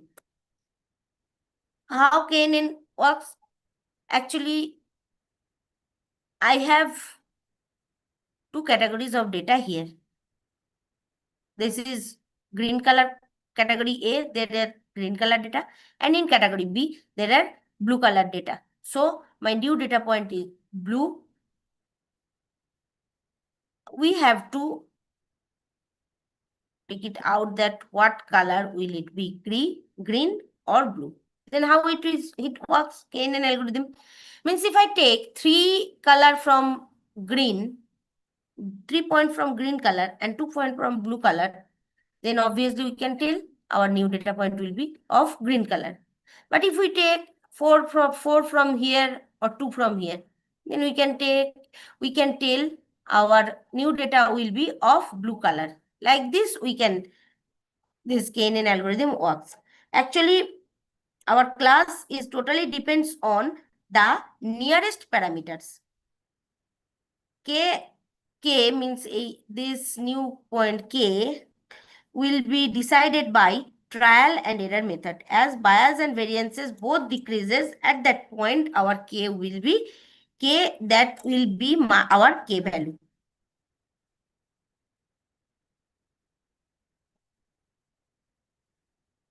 Now I'll do some hands-on. To start, I'll go to now Jupyter Notebook.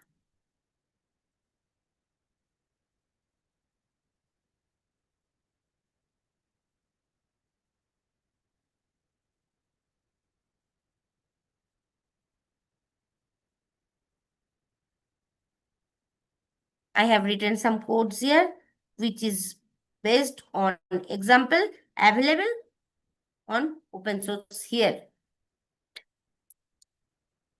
I have already told you inbuilt data are there. So I have used this one. To do this, first we have to import some libraries.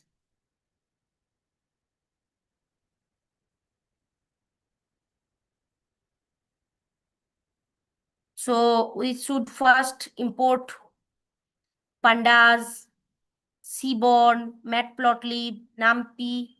All these things we have to import. Actually, here panda and numpy is used for data manipulation and also for data storing. And these seaborn and matplotlib, all these things for plotting. Again, I will use this getIPy, getPython. This I'll use for creating images in Jupyter Notebook. Instead of creating a new window, I'll create here only.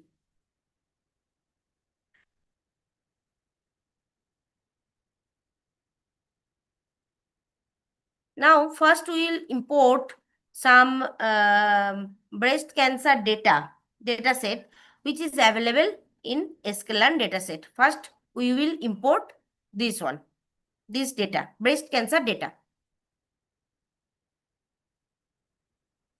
Now, I have initializes all the breast cancer data in the variable name cancer.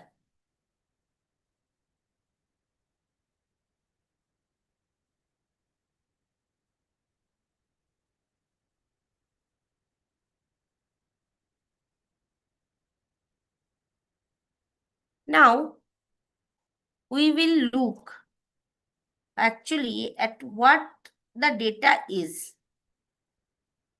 You can see it's a bunch of attributes are there.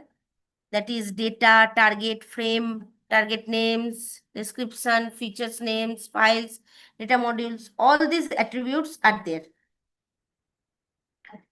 The target means here we can get target. Target means target the breast cancer which data we have taken means it is malignant or not. We can see from here. Means here feature names means this particular case is cancerous or non-cancerous. We can see like this also. So we should print our data set. This is our data set. You can see their number of instances is 569. So 30 attributes are there in which we can see radius, texture, parameter, area. Everything is here. So our data looks like this. You can see radius, mean, texture, everything is written here. Our data, actual data. This is our actual data.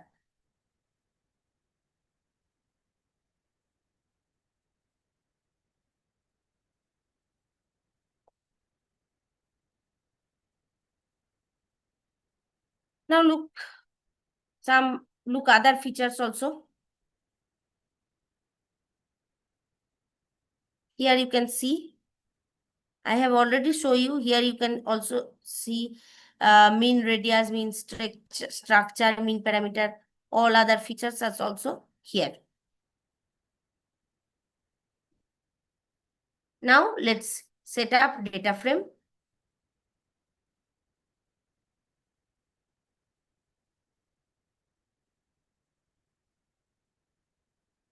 Set up the data frame using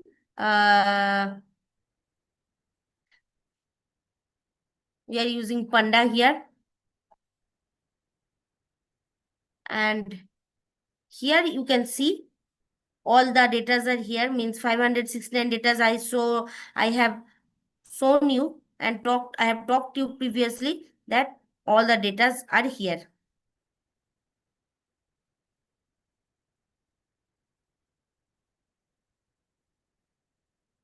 Now you can look at the target variable. This is our target variable. So here we are getting 0 and 1. Means particular case you can see, you can tell what is malignant, what is not. Means 0 means cancerous and 1 means non-cancerous.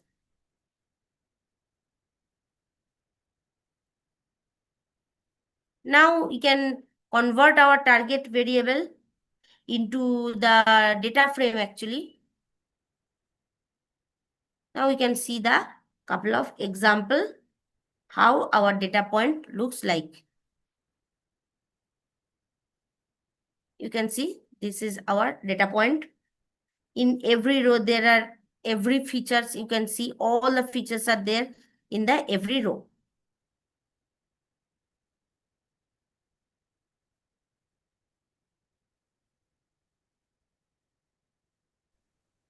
Now we use a package called standard scaler for pre-processing and standardizing the variables.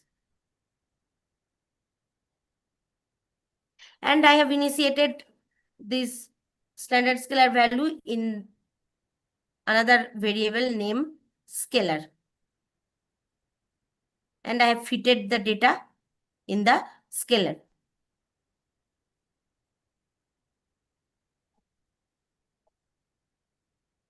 Now we will calculate the variance and the means, and then we actually apply it on the data set to transform it to the actual value.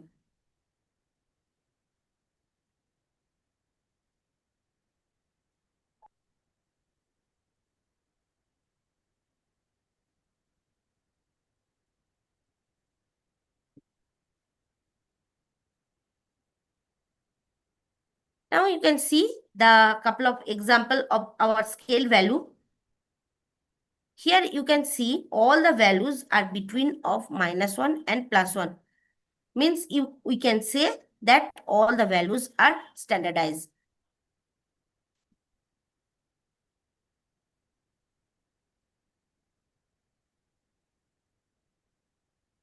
Now we should divide our data into means for training purpose and testing purpose. Here to do this, I have imported another one packages called train test split.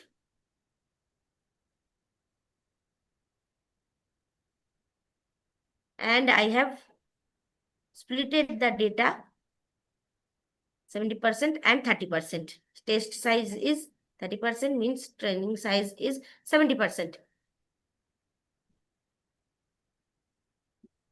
Now we will import actually KNN algorithm, K-neighbors classifier algorithm.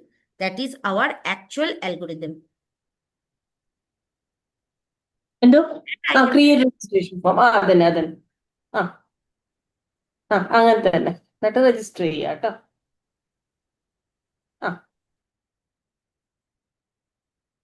Hello?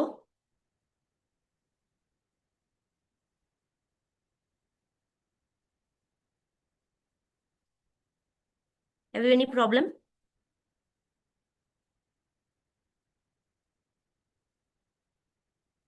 Should I continue?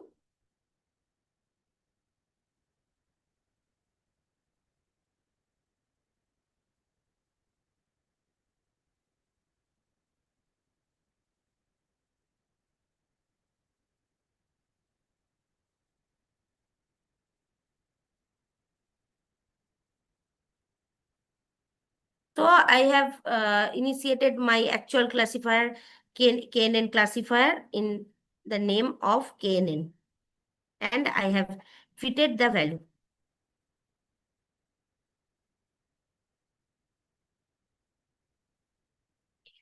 Here, another thing is that you can see I have used KNN value as k equals to 1.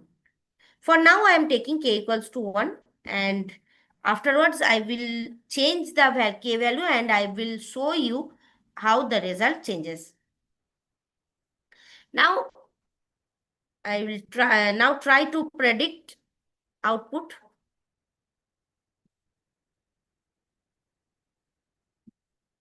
And now try to evaluate what the result look like. So we import another one classification, means imported classification report and confusion matrix, which is basically we are trying to see whether, means you are able to correctly classify the cancerous as cancerous or non-cancerous as non-cancerous. To do this, then classification report and confusion matrix we have to import. Now we'll print our output actually. Here you can see 55 means here 5 and 4 data are wrongly classified. Rest all are correctly classified. Now,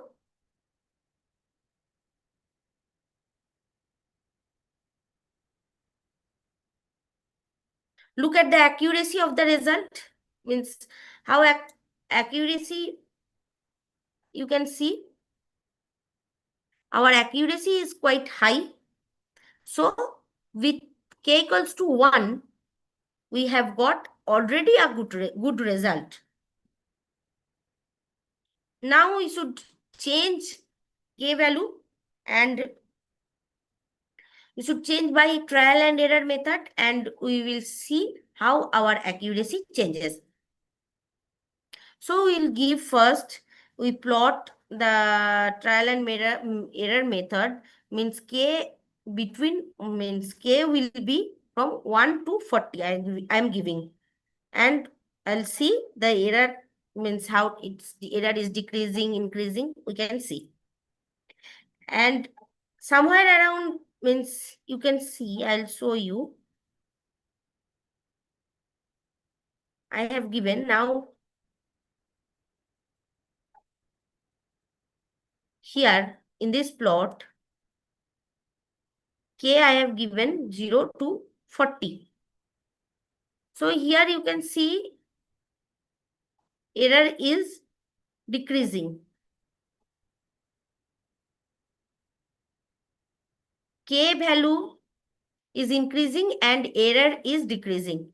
And near about value 21, like that, here error is minimum. So we can say the best k value is, for this code, best k value is k equals to 21. Now compare. I show you k equals to 1. Our result was like this. 5 and 4 wrongly classified data were there. And with k equals to, there are accuracy, you see high accuracy, 94%. Now with k equals to 21, I will show. Here you see the only two data are wrongly classified. Rest all are correctly classified. And here you see our 99% accuracy we have got. with the value k equals to 21. So we can tell that if means k equals to 21 is the best k value for this algorithm. Means for my case.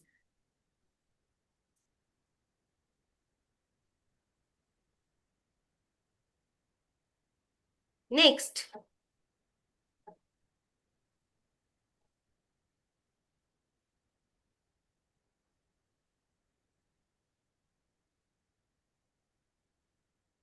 Another one algorithm called logistic regression.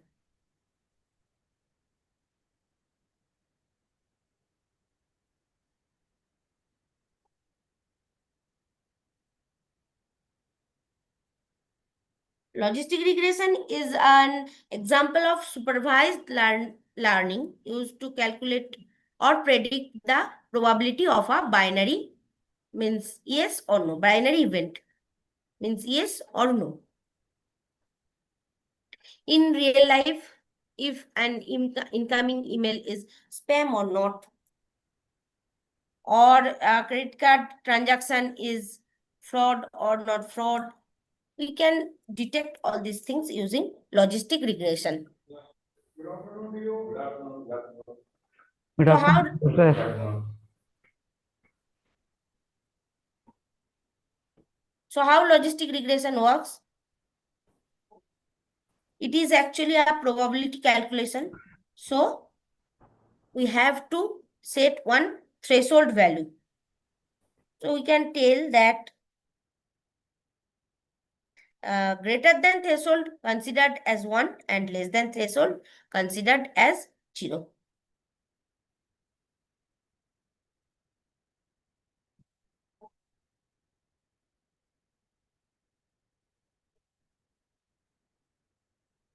Now I'll go to hands-on in my Jupyter notebook.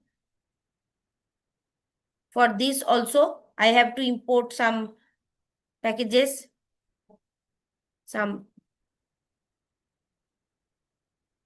for this I have imported make classification, matplotlib, linear model for logistic regression, our actual algorithm, and trend test splitting the data, again confusion matrix. All these things first we have to import.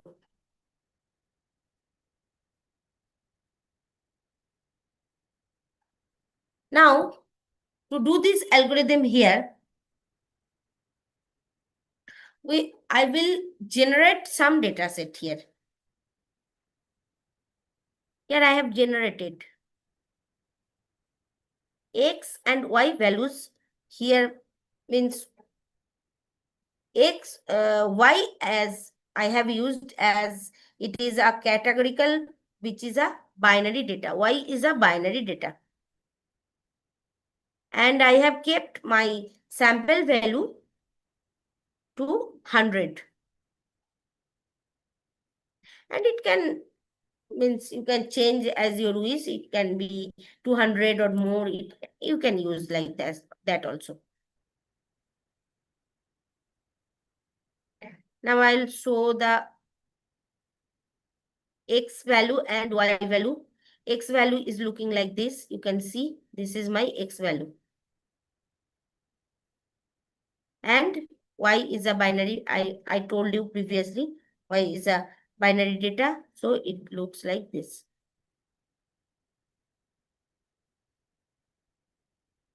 Now to visualize the data, we should create one scatter plot. Here you can see this is my actual data, looks like this. This is the scatter plot.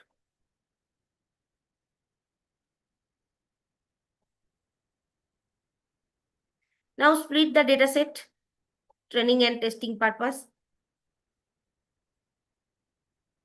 Here you can see for training purpose, I have kept 75 data and rest 25 for testing purpose.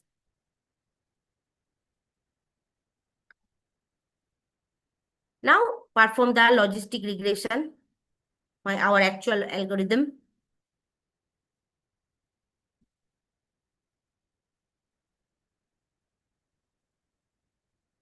Now this is the predicted value using training set, train set. This is our output Y. And this is our predicted value of testing data output. Now we'll create one confusion matrix to see our performance of our model, how it working.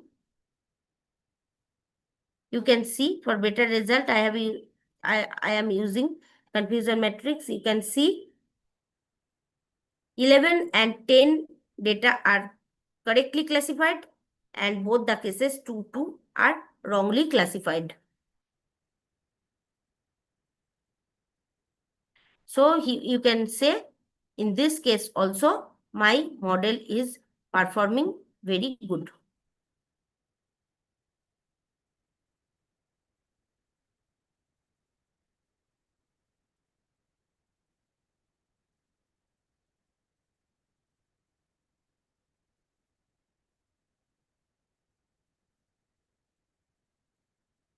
Now next,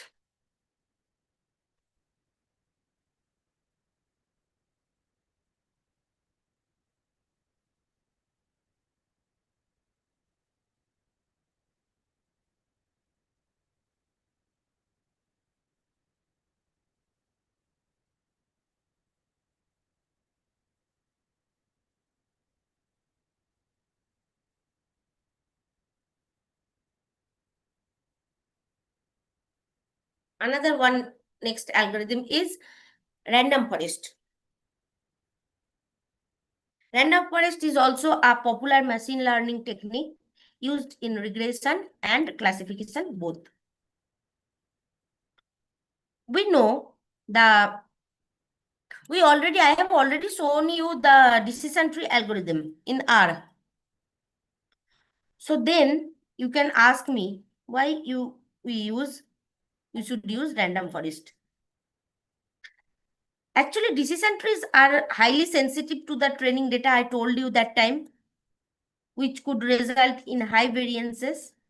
That means we can get the change in our output. Little bit of change in input means large change in output. So our model might fail to generalize. Here actually comes the random forest algorithm.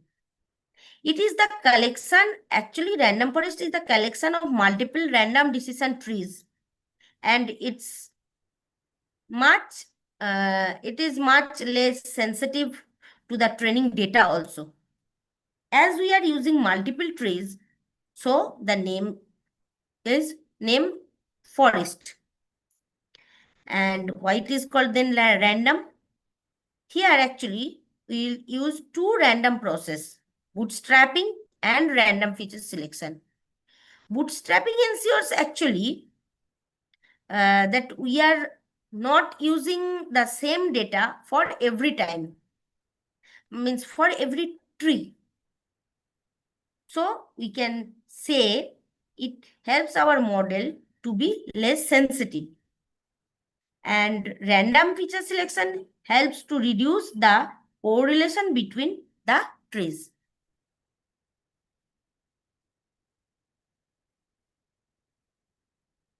So in the real world, in healthcare, finance, banking, e-commerce, stock market, everywhere we can use random forest algorithm. Now again go to hands-on.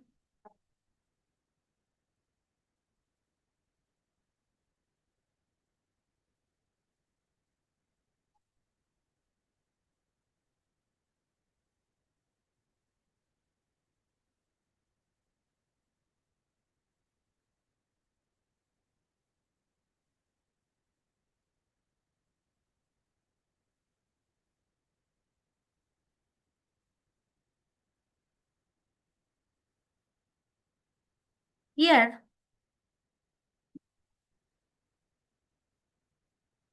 first we should import pandas.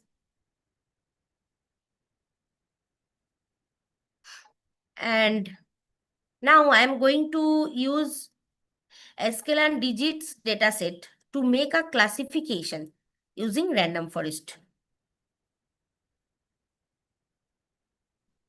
That datasets actually contains the images of some means handwritten characters. And I'm trying to classify one of the categories that is from 0, 1 to means 0 to 10.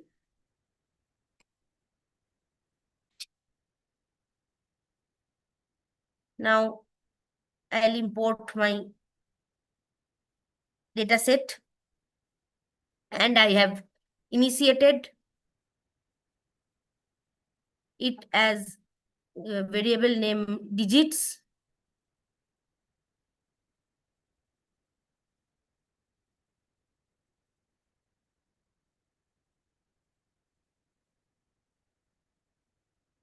Now see the properties of the dataset. If you look the properties, you can see there is real. You can see there is real data, features name, target, everything are there.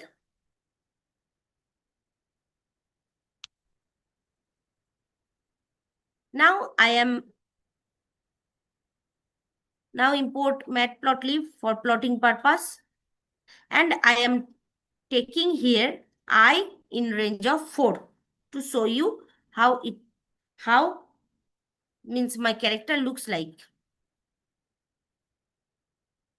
You can see my handwritten characters. It is looking 0, 1, 2, it is 2, 3 like this. Actually, it is a character which is 8 into 8 array, and I am using matplotlib. And it is looking like, you can see 0, 1, 2, 3 like this. Now, look at first 5 datas here. You can see each element is, here you can see each element is a 2-dimensional, means it's actually 1-dimensional array, but it looks like 8 into 8 matrix. So the length of the array is 64.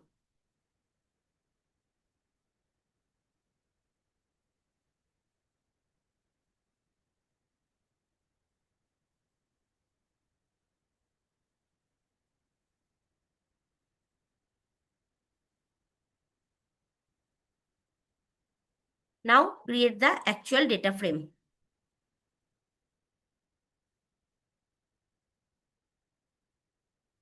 If you look some couple of example of my data,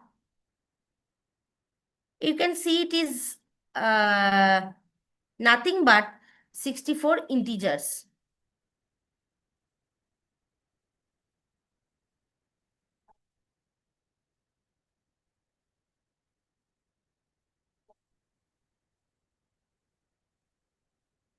Now you can see the target variable output, that is 0, 1, 2 like this. This is my output. Now we should create one new column as target. I'll give the name target. Now you see the example. Here you can see one new column has added called target. This is our target value actually.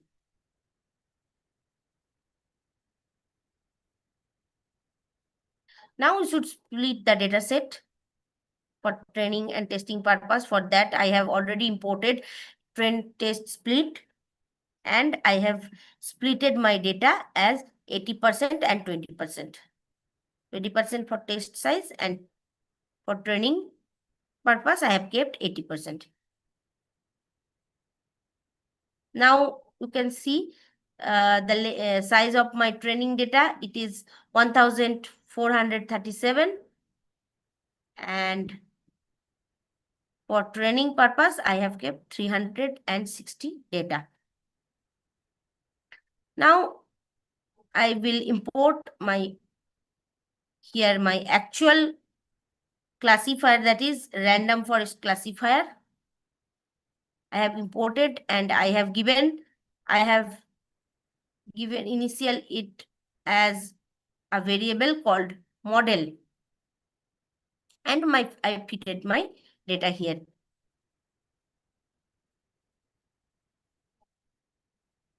Now here you can see my model is giving 100% output. My training data is giving 100% output. Now we should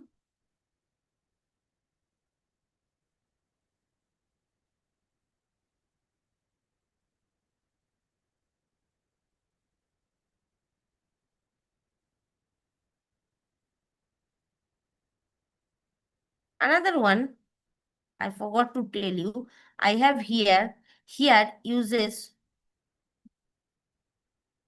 that scalar ensemble I have used. So I have used it when means we are using multiple algorithms to predict the outcome. So we are using multiple decision trees to taking majority means we want that majority of the trees output come up with our final outcome. So we are using these ensembles.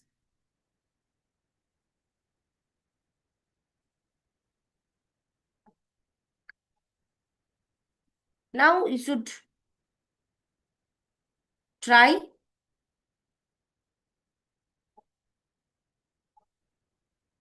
to predict the Y value by using my testing data.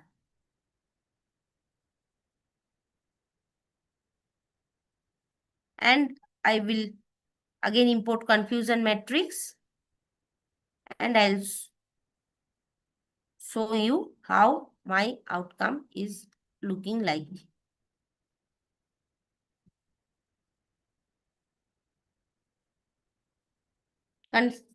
Confusion matrix actually allow us to plot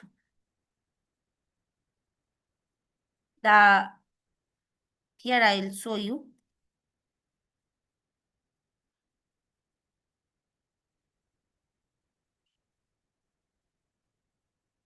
Import matplotlib. I'll show you. Here I will plot my output. And here you can see I have plotted predicted versus truth value. Here you can see.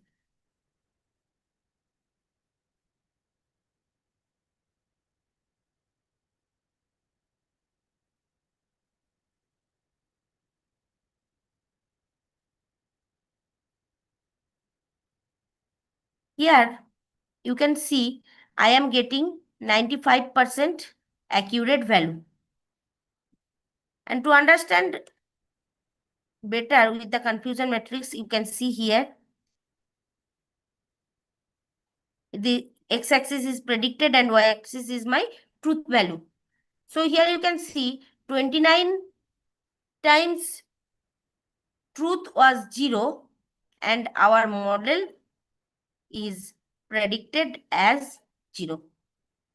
40 times like that, truth was 1 and our model is predicted as 1, like this.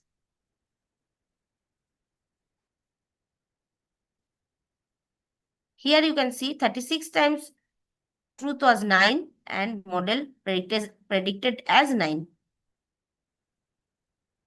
Here you can see 2 times our truth was 9, but our model has predicted as 5.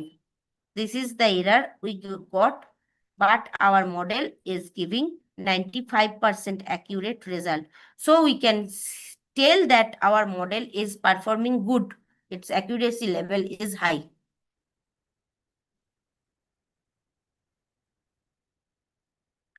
Now, next algorithm. That is our last algorithm, SVM, support vector machine.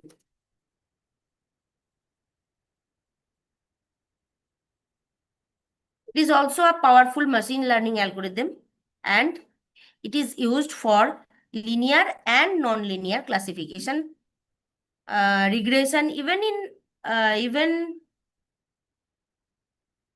outlier detection task. Everywhere we can use this SVM.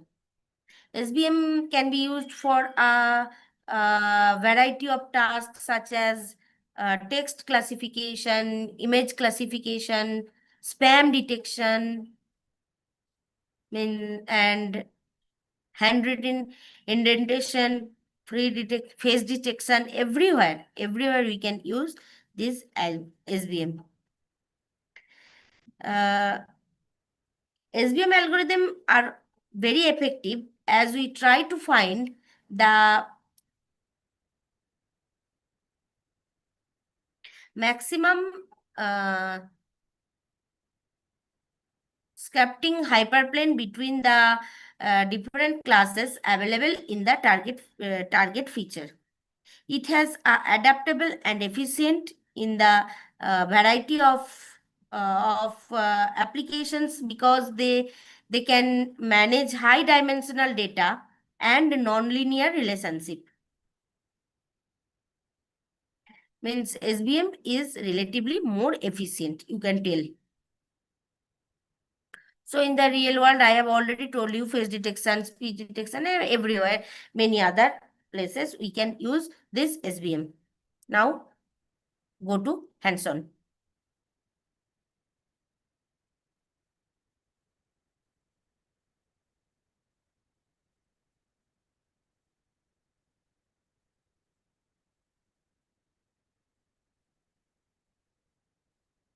Here again, we have to import some data like like pandas, NumPy, matplotlib. Now here again, I have used breast cancer data to do this algorithm, to perform this algorithm. For this, I have again loaded the breast cancer data and I have initiated these variables as cancer data. Now I'll show how data looks like. I have already shown you. Again, I am showing you how my data looks like this. You can see data like this. It is here. All the features are there. Variables are there. You can see here from here. Now, what is our target variable? Target variables is 0 and 1. 0 means cancerous, 1 means non-cancerous. Now, we should split our data. For that, we should import again train test split. And I have split it as 60% and 40%. Test size as 40% and train size as 60%.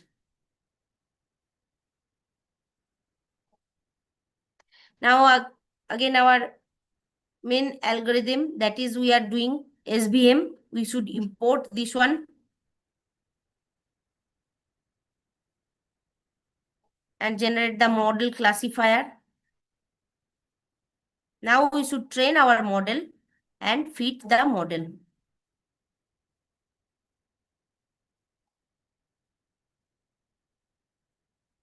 Now we should try to predict our outcome.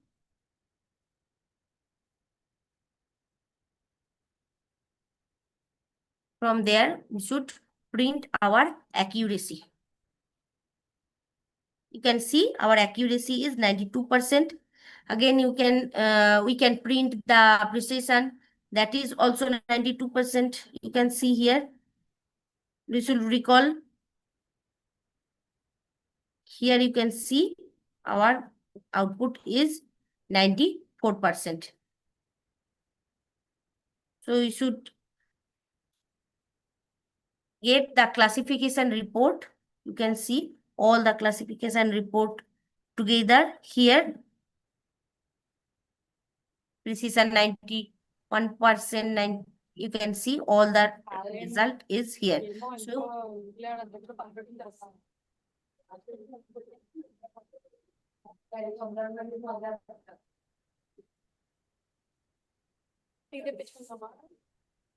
So you can say that our model is here also, our model is performing well.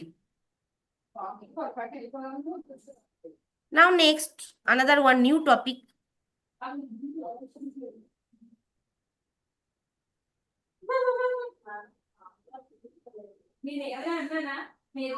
Hello, is there any problem?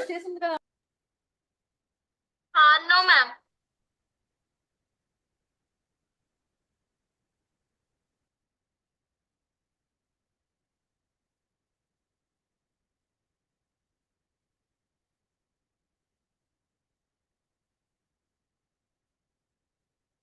Another one new topic is that generative AI. What is generative AI? Generative AI creates new content like text or images based on patterns in data. Large language models are a powerful form of this AI.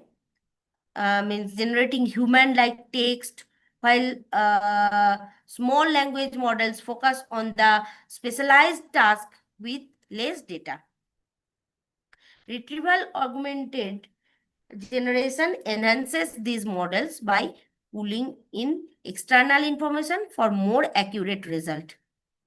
Actually, generative AI relies on sophisticated machine learning models called deep learning models, algorithm that simulates the learning and decision-making process of the human brain. These models works by identifying the encoding the patterns and relationship in huge amounts of data, and then using that information to understand users' natural language requests or questions and responses with relevant new content. Now, I have determined the capacity of foundation of the wind turbine with the help of in the Jupyter notebook. I have written some codes.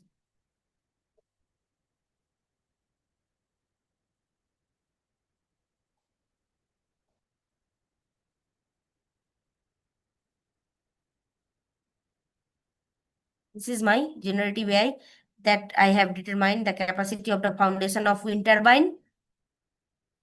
And if I run this one, actually I have taken 1000 epochs. It will take lots of time. So that's all for today. Another one day, next session, I will discuss you the results of my wind turbine, how it working, everything I can discuss you next time. That's all for today. If you have any question, you can ask me. Thank you.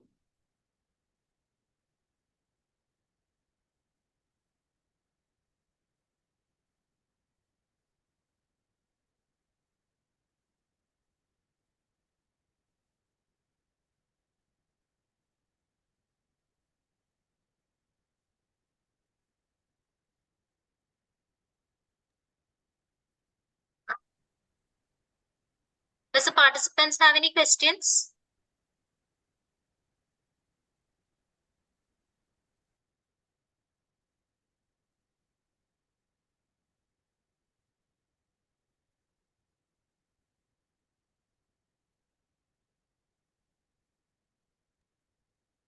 Ma'am? Yeah.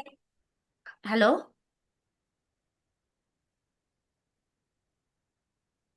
Jupyter notebook is you can download in. I have already told you. You go to Google, your web browser, and from there you can download Anaconda Navigator. Then you will get the Jupyter notebook from there.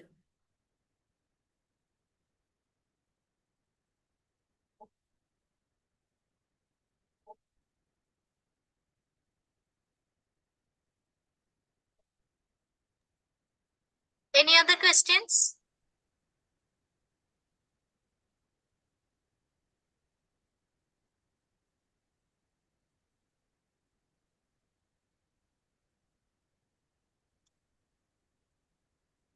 I hope we don't have any more questions from the audience.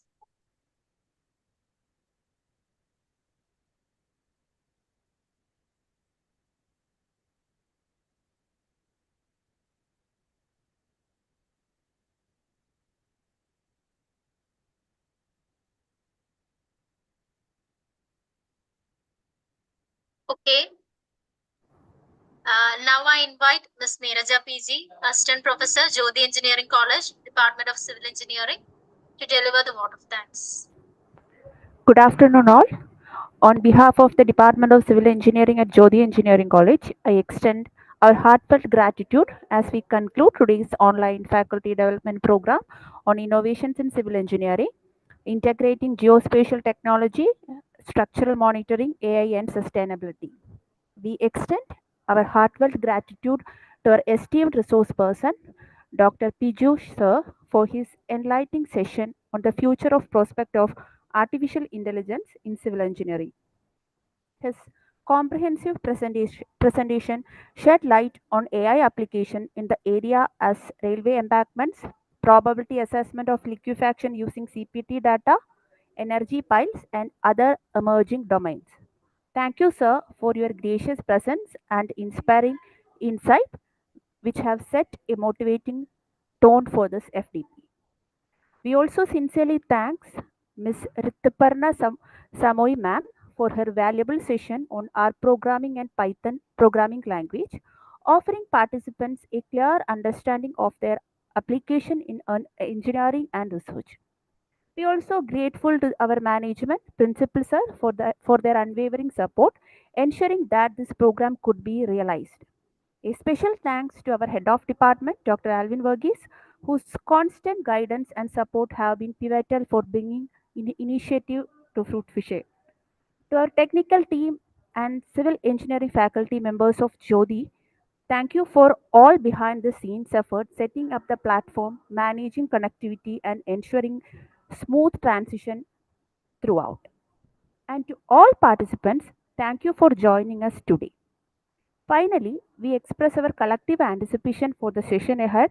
We look forward to learning, exchanging ideas, and enriching our teaching practice together. Thank you all once again for making this opening session meaningful. Wishing everyone a fruitful, insightful, and inspiring FDP. Once again, thank you all.